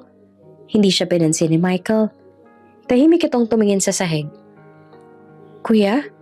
Tanong muli ni Sandra, lumapit sa kanya. Anong nangyari? Pero bago pa man ito makasagot ay may kumatok sa pinto. 3 sunod-sunod na katok. Malalim, mabigat. Sandali lang po, sabi ni Sandra at nagmamadaling lumapit sa pinto. Pagbukas niya, 2 pulis ang nakatayo. Isa sa kanila ay may hawak na maliit na envelope. Good morning, ma'am. Is this the residence of Ben and Mercy Santos? Napatigil si Sandra. Yes? Why? Si Michael narinig ang pangalan ay agad na lumapit. Yes, officer, I'm their son. Why? Sandali silang nagkatinginan ng dalawang pulis. Pagkatapos ay nagsalita ang isa. Sir, I am sorry to inform you. There was a car accident on the interstate last night. The vehicle lost control during the storm. Your parents, Mr. Ben and Mrs. Mercy Santos, did not make it. What do you mean? Mahina niyang tanong. No, that is impossible. They just called me yesterday. They said they will be back after the weekend. Tahimik lang ang mga pulis. Isa sa kanila ay dahan-dahang inabot ang envelope. We are sorry, sir. Tumingin si Michael sa papel, ngunit hindi niya na mabasa. Kuya, mahinang boses ni Sandra. Lumapit siya at hinawakan ang braso ni Michael. Kuya, ano raw sabi nila? Napatulala si Michael. Tahimik at nang tumingin sa kanya ay namumuo na ang luha sa mga mata nito. They're gone, Sandra. Bulong niya. Dad? Mom? They are gone. At sa sandaling iyon, tila huminto ang oras. Napatakbo si Sandra at niyakap ang lalaki. Hindi po totoo yun, kuya. Baka nagkamali lang sila. Baka ibang tao yun. Ngunit umiling si Michael, humihikbi. No, Sandra. It is them. They are gone. Walang masabi si Sandra kundi ang mga salitang, hindi po totoo. Habang humahagulgol sa dibdib ni Michael. Ang ulan sa labas ay muling bumuhos. Para bang pati langit ay nakikiramay. Lumipas ang magdamag sa katahimikan. Si Sandra, bagamat hirap sa katawan, ay hindi na rin nakatulog. Magdamag siyang nag-aasikaso ng mga tawag, ng mga papeles, ng lahat ng naiwan. Habang pinagmamasan niya si Michael na nakaupo sa sahig. Walang tingin, parang batang iniwan sa dilim. Naramdaman niyang may bagong pader na bumagsak sa pagitan nila. Ngayon, hindi na ito gawa ng tampuhan. Hindi na ito dahil kay Nicole. Ito ay gawa ng pagkawala. Lumapit siya, marahang inubot ang kamay ng lalaki. Kuya, mahinahon niyang sabi. Nandito lang po ako. Huwag kayong matakot. Hindi naman kumibo si Michael. Ngunit dahan-dahan niyang hinigpitan ang hawak ni Sandra. Walang salitang nasabi, ngunit sa simpleng paghawak na iyon, alam nilang pareho na silang dalawa na lang ang natitira. Paglipas ng ilang oras, napatingin si Sandra sa mga lumang larawan ni na Tito Ben at Tita Mercy sa dingding. Masaya, nakangiti. Parang buhay na buhay. Napaluha siya, pero ngumiti rin. Salamat po, bulong niya. Kung hindi dahil sa inyo, baka wala na ako rito. Kung hindi ninyo ako inampon, baka wala akong dahilan para lumaban. At sa likod niya, narinig niyang bumuntong hininga si Michael. Lumapit ito, tahimik lang. Tumingin sila pareho sa larawan ng mga magulang nilang pumanaw. Hindi ko alam kung paano ako mabubuhay nang wala sila, sabi ni Michael, paos ang boses. Matatag po kayo, sagot naman ni Sandra, at hindi kayo nag-iisa. Tumingin si Michael sa kanya. Patagal, tahimik. Sa mga matang iyon, nakita ni Sandra ang parehong sakit, parehong paggalito, parehong pag-asa. At sa unang pagkakataon mula nang dumating siya sa bahay na iyon, naramdaman niyang sila na lang talaga. Dalawang kaluluwang iniwan ng mundo, pero magkasama pa rin. At habang bumubuhos ang ulan sa labas, pareho silang tahimik na umiiyak. Tahimik ang buong bahay mula nang ilibing sina Tito Ben at Tito Mercy. Walang tunog ng mga halakhak sa umaga. Wala ang amoy ng nilulutong sinigang ni Tita. Wala ang mga yabag ni Tito na palagi nagmamadali tuwing may meeting. Isang buwan ang lumipas mula nang mangyari ang aksidente. Ngunit tila kahapon lang nang marinig nila ang balita. Mula noon, si Michael ay bihirang magsalita. Kung dati nakikitaan pa ito ni Sandra ng maliit na ngiti, ngayon ay halos hindi niya na alam kung anong iniisip nito. Isang umaga habang nag-aalmusal sila, si Sandra ay nakatitig sa tasa ng gatas. Tahimik si Michael naman, nagbabasa ng dokumento sa laptop. Nakapikit ang kilay. Si Sandra ang unang bumasag ng katahimikan. Kuya? Sagot nito na hindi tumitingin. Naayos ko na po lahat ng papelos ko. Katulong ko po si Attorney Lewis. Napatingin naman si Michael at bahagyang nagtaas ang ulo. Anong papeles? Yung tungkol sa kasal? Sagot ni Sandra ng mahinahon. Gusto ko po sanang ayusin ang annulment o divorce. Kasi magaling naman na po ako. Hindi ko na po kailangang manatili dito. Narinig ni Sandra ang mabigat na pagbagsak ng kutsara ni Michael sa plato. Bakit naman biglaan? Tanong nito na malamig ang tono. Hindi naman biglaan, kuya. Sagot ni Sandra na pilit pang ngumiti. Matagal ko na pong napag-isipan. Wala na po si Tito Ben at Tita Mercy. Kaya wala na po akong dahilan para magtagal dito. Magaling na po ako. May trabaho naman akong pwedeng balikan sa Pilipinas. Siguro panahon na rin para bumalik ako. Umiling si Michael ng mabagal. You do not have to leave. This is your home. Hindi po. Sagot ni Sandra ng malumanay. Bahay niyo po ito. Bahay nila tito, tita. Nakikituloy lang po ako. Sandra, mahinang sabi ni Michael na parang may gustong pigilan. Hindi mo kailangang gawin to. Ngunit ngumiti lang siya ng malungkot. Kailangan po, kuya. Kailangan nating pareho. Kasi kung hindi tayo makakausad. Hindi na nakasagot si Michael. Matagal silang tahimik. Tanging tunog ng hangin mula sa bentilador ang maririnig.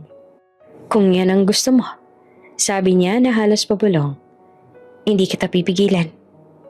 At sa sagot na iyon, parang may humigop sa lahat ng hangin sa paligid.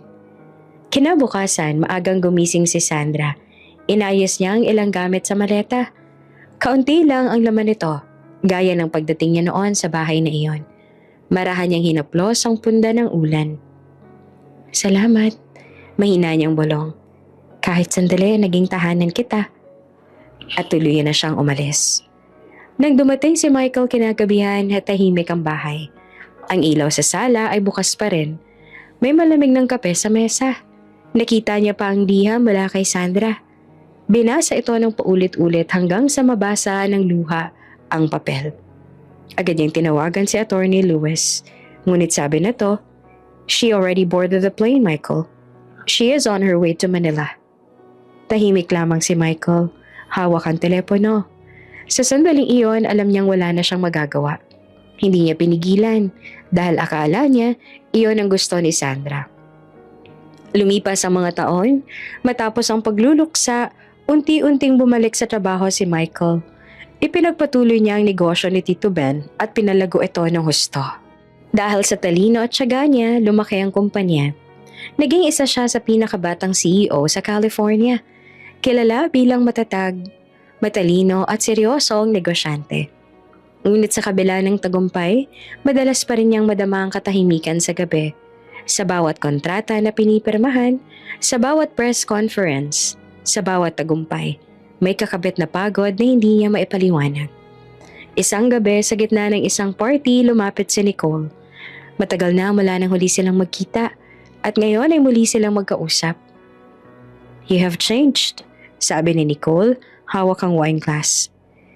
You look older, tired. Ngumiti naman si Michael ng pilit. Life happened. Tahimik naman si Nicole saglit bago siya tumingin ng diretso. I'm sorry for everything. I was selfish before. Si Michael ay tumangulang. We were both young. Maybe, sabi ni Nicole, nakangiti ng bahagya. But maybe now we can start again? Tinitigan siya ni Michael. Walang galit sa mata niya, ngunit wala ring init. Pagkatapos ng mahabang katahimikan, dahan-dahan siyang tumango. Maybe. At doon nagsimulang muli ang ugnayan nila. Hindi na tulad ng dati. Hindi masaya, hindi rin malungkot. Parang kasunduan ng dalawang taong pagod na sa paghahabol. Habang si Michael ay patuloy na lumalago sa karera, si Sandra naman ay muli nagsimula sa Pilipinas. Nang una siyang bumalik, wala siyang pera. Nanirahan siya sa isang maliit na apartment sa Maynila. Nag-apply siya bilang tutor para sa mga batang may sakit. At doon niya ginugol ang mga susunod na taon. Araw-araw, dinidiligan niya ang mga halaman sa labas ng apartment. Tinuturuan ng mga bata ng math at English. At tuwing gabi ay sinusulat niya sa diary ang mga salitang hindi niya kailanman nasabi kay Michael. Masaya ako, kuya. Madalas niyang isulat. Masaya akong gumising at huminga. Kahit wala ka, kasi buhay pa rin ako. Ngunit kahit gaano siyang masaya, minsan sa gabi ay hindi niya maiwasang umiyak. Isang gabi habang nanonood siya ng balita, may narinig siyang pangalan. Businessman Michael Santos, founder of Golden Tech Solutions, engaged to a longtime partner Nicole Summers. Napatigil siya. Tumigil ang kamay niyang may hawak na baso. Hindi niya alam kung ano ang mararamdaman. Dapat masaya siya. Dapat magpasalamat siya sa masaya si Michael. Pero sa ilalim ng kanyang ngiti, naramdaman niya ang kirot na matagal niya nang tinatago. Congratulations, kuya. Bulong niya sa sarili bago niya pa pinatay ang telebisyon. Lumipas ang 7 taon. 7 taong puno ng tahimik na pagbangon, ng paghilom, ng paglimot na hindi kailanman ganap. Hanggang isang araw bumalik si Michael sa Pilipinas. Dala-dala niya ang tagumpay, ang yaman at ang bagong layunin. Magbubukas siya ng foundation sa Maynila bilang parangal kina Tito Ben at Tita Mercy. At sa sandaling tumapak siya sa lupa ng Pilipinas, parang may kumalapit sa puso niya. Bumungad sa kanyang puso ang amoy ng usok at alinsangan ng Maynila. Maingay, magulo at pamilyar. Matagal niya nang iniwan ang bansang ito. Ngunit ngayong bumalik siya ay tila bawat kanto ay bumubulong ng alaala. Sa likod ng tinted na window ng itim na kotse, malamig ang titig ni Michael habang pinagmamasdan ng daan. Mga taong nagmamadali, mga jeep na naguunahan, at mga vendor na sumisigaw ng balot at taho. Ngunit sa gitna ng abalang kalsada, isang anino ang tumusok sa kanyang paningin. Isang babae, nakasuot ng simpleng bestida, may hawak na lumang bag na pasakay ng bus, at parang biglang huminto ang mundo. Ang tibok ng puso ni Michael ay biglang lumakas. Sandra, mahina niyang bulong. Hindi siya maaaring magkamali. Ang paraan ng pagyuko nito, ang galaw ng buhok na hinipan ng hangin, ang simpleng pagkilos sa paraang pamilyar sa kaluluwa niya. Iyon ang dalagang ilang taon niyang hinanap, gulit hindi kailanman nawala sa isipan niya. Manong ihinto ninyo, utos niya sa driver. Halos pasigaw. Nagulat pa ang driver. Sir, bawal hong huminto. Trafiko. Please, stop the car. Sigaw ni Michael. Halos hindi na makahinga. Ngunit biglang umatras ang isang truck sa harap nila. Naharangan sila. Saglit na nawala sa paningin ni Michael ang babae. Move! Move the car! Halos pasigaw niyang utos. Ngunit hindi gumalaw ang driver. Natataranta sa ingay ng kalsada. Pagkaraan ng ilang segundo, umabante ang truck. Mabilis na tumingin si Michael sa direksyon ng bus stop. Ngunit wala na ang dalaga. Ang bus ay umalis na. Unti-unting nawawala sa paningin. Naiwan siyang nakatitig sa kalsada. Malamig ang mga palad. Nanginginig. At sa unang pagkakataon, matapos ang mahabang panahon, naramdaman ni Michael ang hindi niya inaasahang panginginig ng kamay. Parang lahat ng taon ng pagtatago, ng pagpipigil, ng paglimot, ay biglang bumalik sa isang iglap. Sandra, mahina niyang sabi na halos pabulong. Ikaw ba talaga yon? Habang patuloy silang bumabaybay sa kalsada ng Maynila, hindi na maalis ni Michael ang tanong sa isip niya. Buhay pa kaya siya sa puso ni Sandra? O gaya ng lahat ng iniwan sa nakaraan, bahagi na lamang siya ng isang alaala. Umaga pa lang ay abala na si Michael sa hotel. Ilang taon na nakalipas mula nang huli siyang tumapak sa Pilipinas. At ngayon ay formal niyang bubuksan ang Manila branch ng kanilang kumpanya, kasabay ng bagong proyekto ng Heart of Hope Foundation. Mula sa bintana ng mataas sa gusali, tanaw niya ang mga sasakyang bumubuho sa kalsada. Ang mga taong nagmamadali at ang mga billboard na nakikislapan sa araw. Pero kahit gaanong kaganda ang tanawin, may bigat sa dibdib niya na hindi mawala. Ang imahe ng babaeng nakita niya sa bus stop ay paulit-ulit na bumabalik sa isip niya. Hindi na siya mapakali mula pa noong araw na iyon. Sir, we are ready for your visit to the Manila office. sabi ng sekretarya niya. Tumango lang siya. Let's go. Pagdating nila sa opisina, sinalubong siya ng mga empleyado. May ilang bumate. May nag-abot ng bulaklak. Ngumiti siya ng magalang. Ngunit hindi nakarating sa matang ngiti. Parang may kung anong kulang sa bawat sandali. Pagpasok niya sa opisina, naamoy niya kaagad ang bagong linis sa sahig at kintab ng mesa. Tahimik ang paligid. Tanging ugong ng vacuum cleaner sa malayong dulo ng hallway ang maririnig. Habang binubuksan niya ang mga dokumento, pumasok ang isang babaeng janitress. Bit-bit ang mop at timba. Excuse me po, sir. Mahina nitong sabi. Maglilinis lang po sandali. Hindi niya agad iyon nilingon. Ngunit nang marinig niya ang boses ay parang may malamig na dumaloy sa kanyang katawan.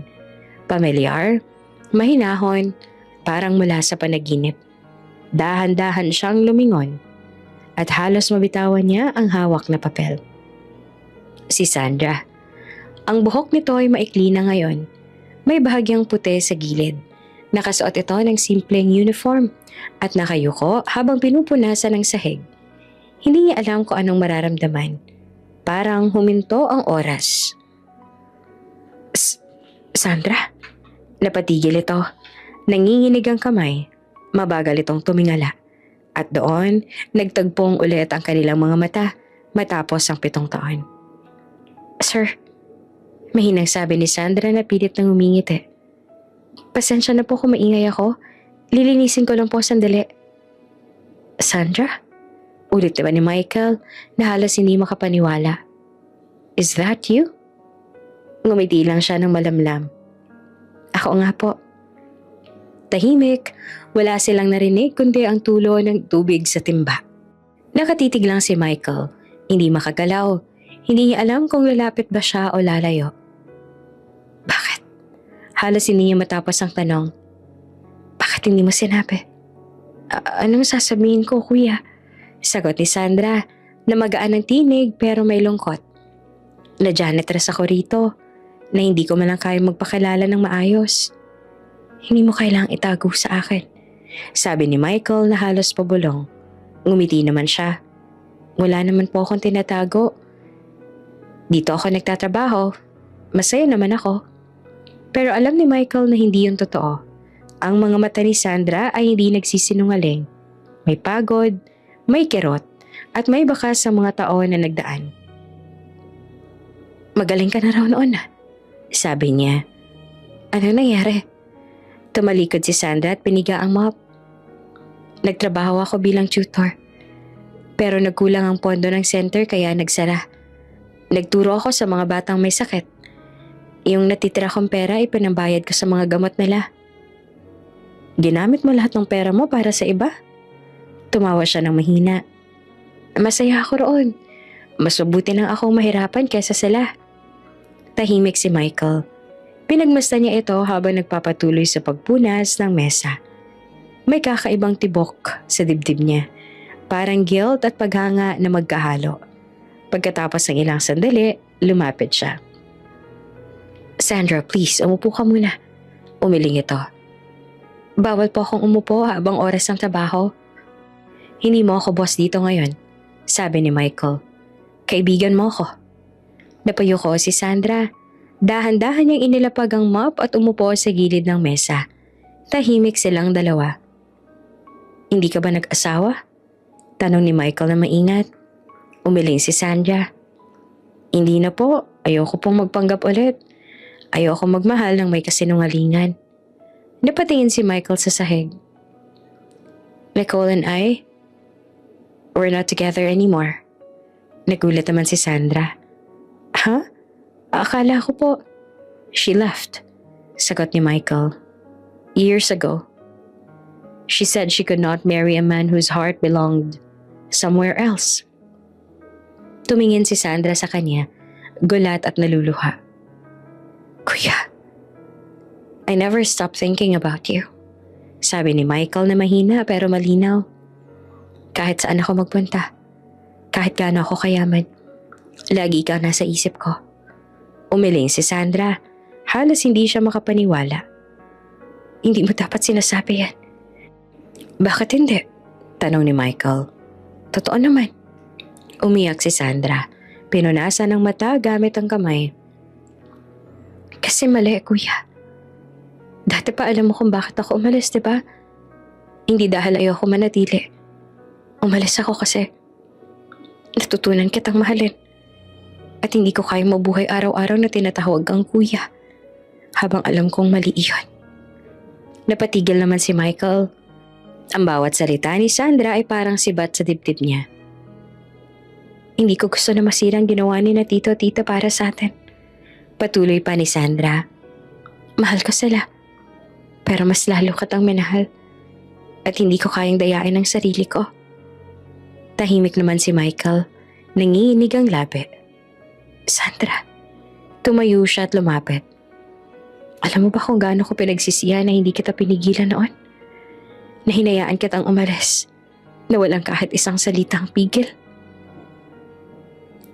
Ginawa mo lang ang tama. Sagot naman ni Sandra na umiiyak pa rin. Kung pinigilan mo ako noon, baka masasaktan tayong pareho. Ngunit bigla siyang hinawakan ni Michael sa kamay. Hindi. Ang mali ay ang manahimik ako. Dahil sa totoo lang, hindi kita kailanman tinuring na kapatid. Napatitig naman si Sandra at gulat at nanginginig. Michael, hindi kita tinuring na kapatid. Ulit niya na mababa ang boses. Kahit noon pa, pinilit ko lang kasi ayokong lumampas sa hangganan.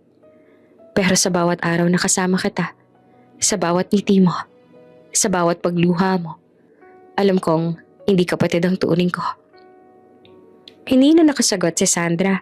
Umagos ang luha sa pisngi niya at sa pagitan ng mga hikbe, bumulong siya.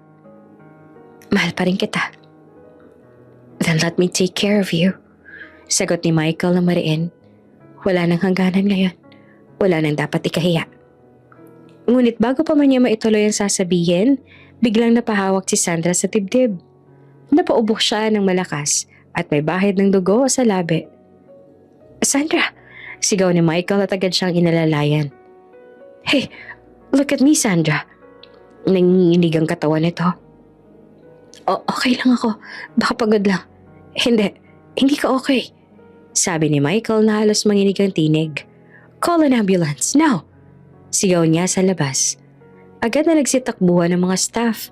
Habang niyayakap niya si Sandra, naramdaman niya naman ang panginginig ng babae. Ang malamig nitong balat. Huwag mo ipipikit ang mata mo, please. Bulong niya. I'm here. Hindi na kita iiwan. Naririnig mo? Mahina ang tingin ni Sandra. Kuya. Michael. Mabilis niyang sagot na halos mangiyak. Tawagin mo ako, Michael. Basta huwag kang bibitaw. Ngumiti naman si Sandra. Kahit may dugo sa labi.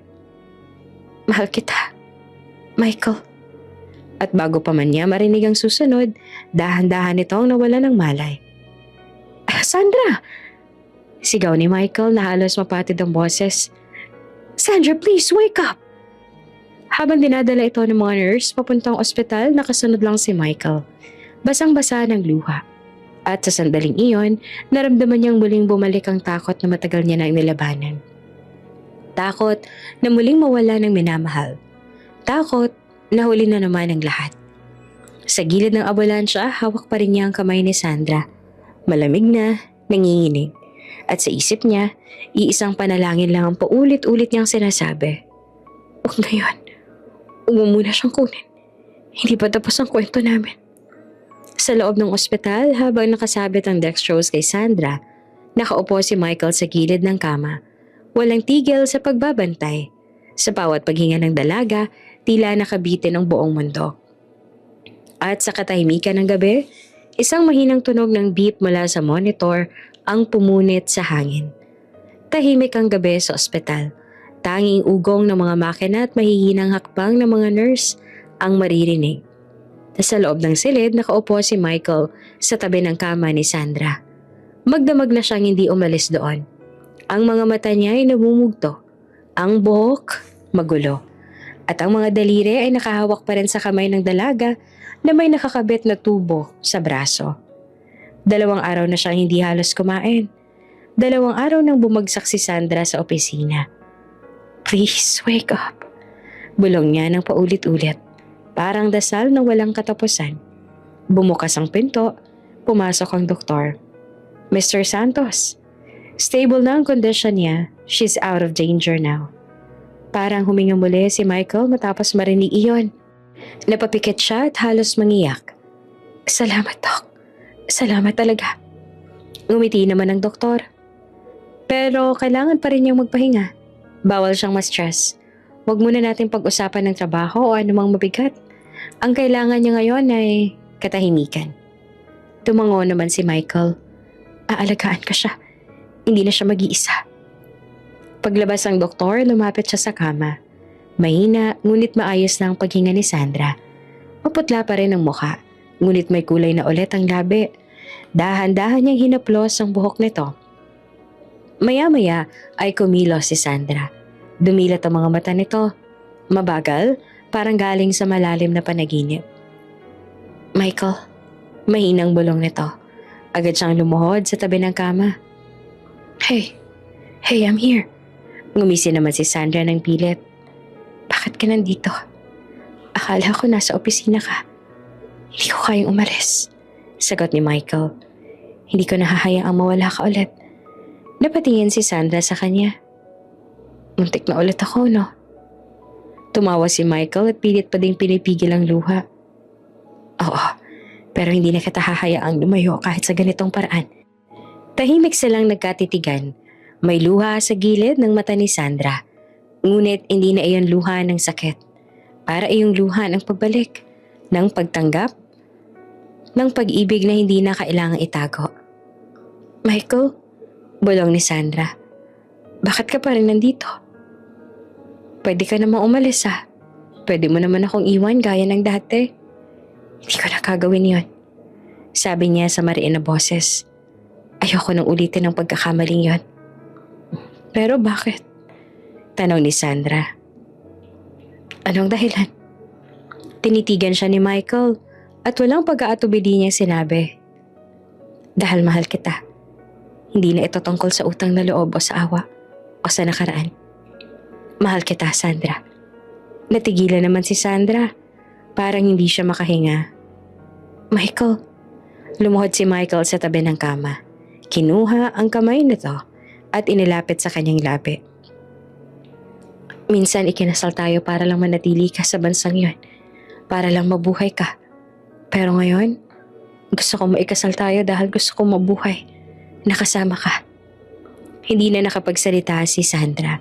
Umagos na lang ang luha sa pisngi niya. Hindi ko to ginagawa para bayaran ang nakaraan. Dagdag pa ni Michael. Ginagawa ko to dahil gusto kong ikaw ang maging bukas ko. Mabagal na tumango naman si Sandra. Hindi mo naman kailangan gawin to para sa akin.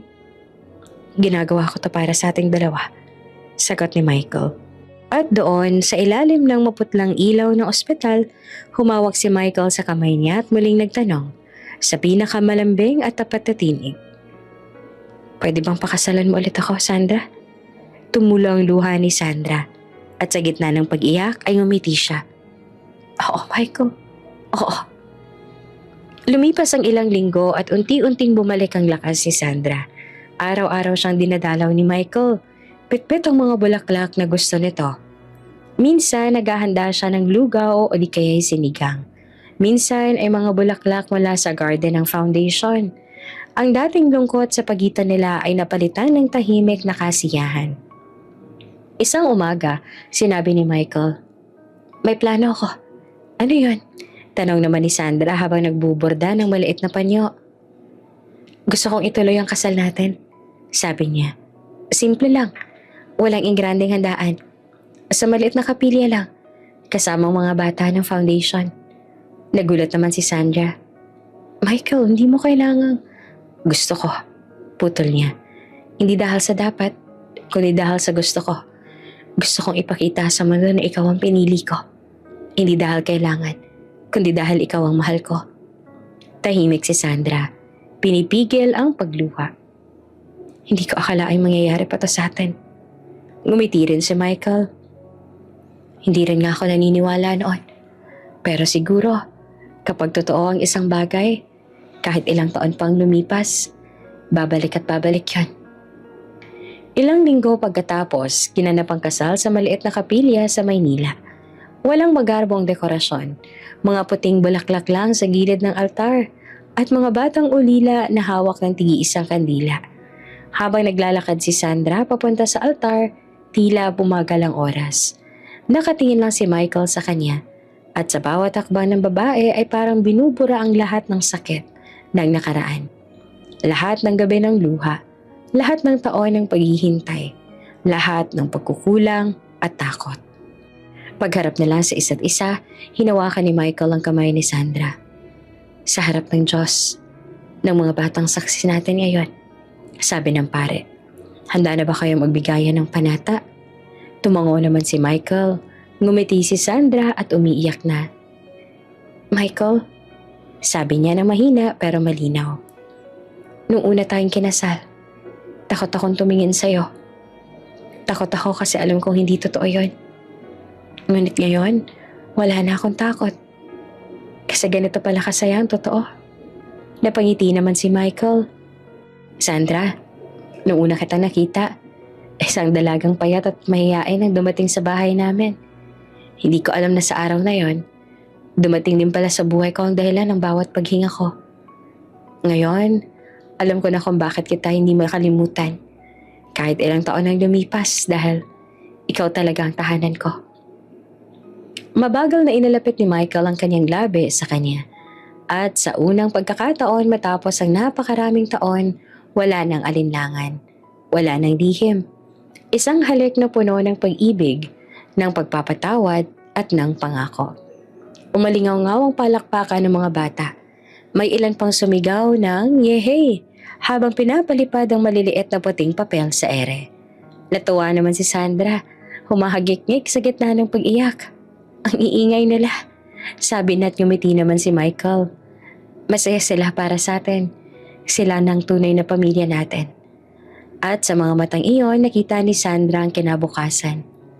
Pagkatapos ng kasal, nagtuloy sila sa maliit na handaan sa bakuran ng foundation. May pansit, puto, at prutas sa mesa. Ang mga bata ay kumakanta sa bagong kasal habang tumatawa. Lumapit si Michael kay Sandra habang pinapanood nila ang mga bata. Naaalala mo nung una kang dumating sa Amerika? Sabi niya. Nakatago ka lang noon sa sulok, takot pagsalita. Tumango si Sandra. Oo, naaalala ko. Takot ako noon kasi masungit ka. Pero eventually naging mabait ka naman sa akin. Hindi ako mabait, no? Sagot pa ni Michael. Naaawa ako sa'yo noon, pero ngayon, hindi na awa ang nararamdaman ko. Pagmamahal na. Tiningnan siya ni Sandra, malambing. At ako, hindi ko na kailangang magpanggap kasi ngayon, hindi na ako foster sister. Ako ng asawa mo. Ngumiti naman si Michael at muling hinawakan ang kamay nito. At ako, hindi na ako maghihintay pa ng 7 taon para sabihin kung gaano kita kamahal. Tahimik silang nagyakap. Sa paligid nila ay tumawa mga bata, sumisigaw ng kiss at tumatawa pa ng malakas. Tumawa rin sila, sabay sabing, sige na nga. Sa ilalim ng araw ng Maynila, muli nilang hinagkan ang labi ng isa't isa. Kinagabihan habang naglalakad sila sa tabi ng ilog malapit sa chapel, tahimik na kumapit si Sandra sa braso ni Michael. Hindi ko akalain ganito pala kasimple ang kaligayahan, sabi niya. Hindi naman kailangan ng yaman o malaking bahay, sagot ni Michael. Ay kailangan lang, totoo ang kasama mo. Maraming salamat, Michael, sabi ni Sandra. Hindi lang dahil iniligtas mo ako noon, kundi dahil pinili mo pa rin ako mahalin, kahit madaming dahilan para hindi. Tumigil sila sa paglalakad. Tiningnan ni Michael ang mga bituin sa langit. Kung ibang mundo siguro, hindi na natin kailangang maghintay ng ganitong katagal. Ngumiti si Sandra. Pero kung ibang mundo yon, baka hindi rin natin maramdaman kung gaanong kahalaga ang bawat sandali. Tumingin siya sa babae at may ningning sa mata niya na noon lang muling nakita. Tama ka, sabi niya. At dahil dito, ayokong sayangin pa ang kahit na isang araw. Hinupos niya ang pisngi nito at marahan siyang hinalikan sa noo. Wala nang kontrata, bulong niya. Wala nang ibang dahilan pa. Tayo na talaga. Ngumiti si Sandra at napapikit. At sa mga labi niya ay lumabas ang mga salitang matagal nang nakatago. Mahal na mahal kita, Michael. At sa gabing iyon, sa ilalim ng mga bituin at ilaw ng Maynila, natapos ang isang kabanata ng sakit at nagsimula ang panibagong kwento ng pag-ibig. Hindi na ito ang kwento ng batang mahirap o batang iniwan. Ito na ang kwento ng dalawang pusong nagtagpong muli sa tamang oras, sa wakas. Lumipas pa ang ilang taon, mahinang humihip ang hangin sa sementeryo sa California. Ang araw ay banayad, tila may dalang kapayapaan. Sa harap ng isang simpleng lapida na may nakasulat na Ben at Mercy Santos, nakatayo sina Michael at Sandra. Magkahawak ang kamay. Sa pagitan nila, isang maliit na batang babae. Mga 5 taong gulang, ang nag-aalay ng puting bulaklak. Mommy? Daddy? Sila ba sila Lolo Ben at Lola Mercy? Tanong nito habang nakatingala. Ngumiti naman si Sandra. Oo anak, sila ang mga taong nagbahal sa amin ng daddy mo. Tahimik si Michael. Pinagmasta ng mag-ina. Kung nasan man sila, sabi niya, sigurado ako masaya sila para sa atin. Nagdasal silang tatlo. Pagkatapos ay nagtungo sila sa malapit na parke. Ang anak nila ay tumatakbo sa damuhan. Tumatawa, humahabol sa mga paru-paro. Si Sandra naman ay nakaupo sa isang lumang bench. Nakatingala sa langit. Tinatamaan ng liwanag ng araw. Ang buhok niya ay kumikislap. At sa bawat tawa niya ay tila nawawala ang lahat ng anino ng nakaraan. Si Michael bumili ng ice cream at saglit pang pinanood ang kanyang mag-ina na masayang naglalaro. Michael, halika na!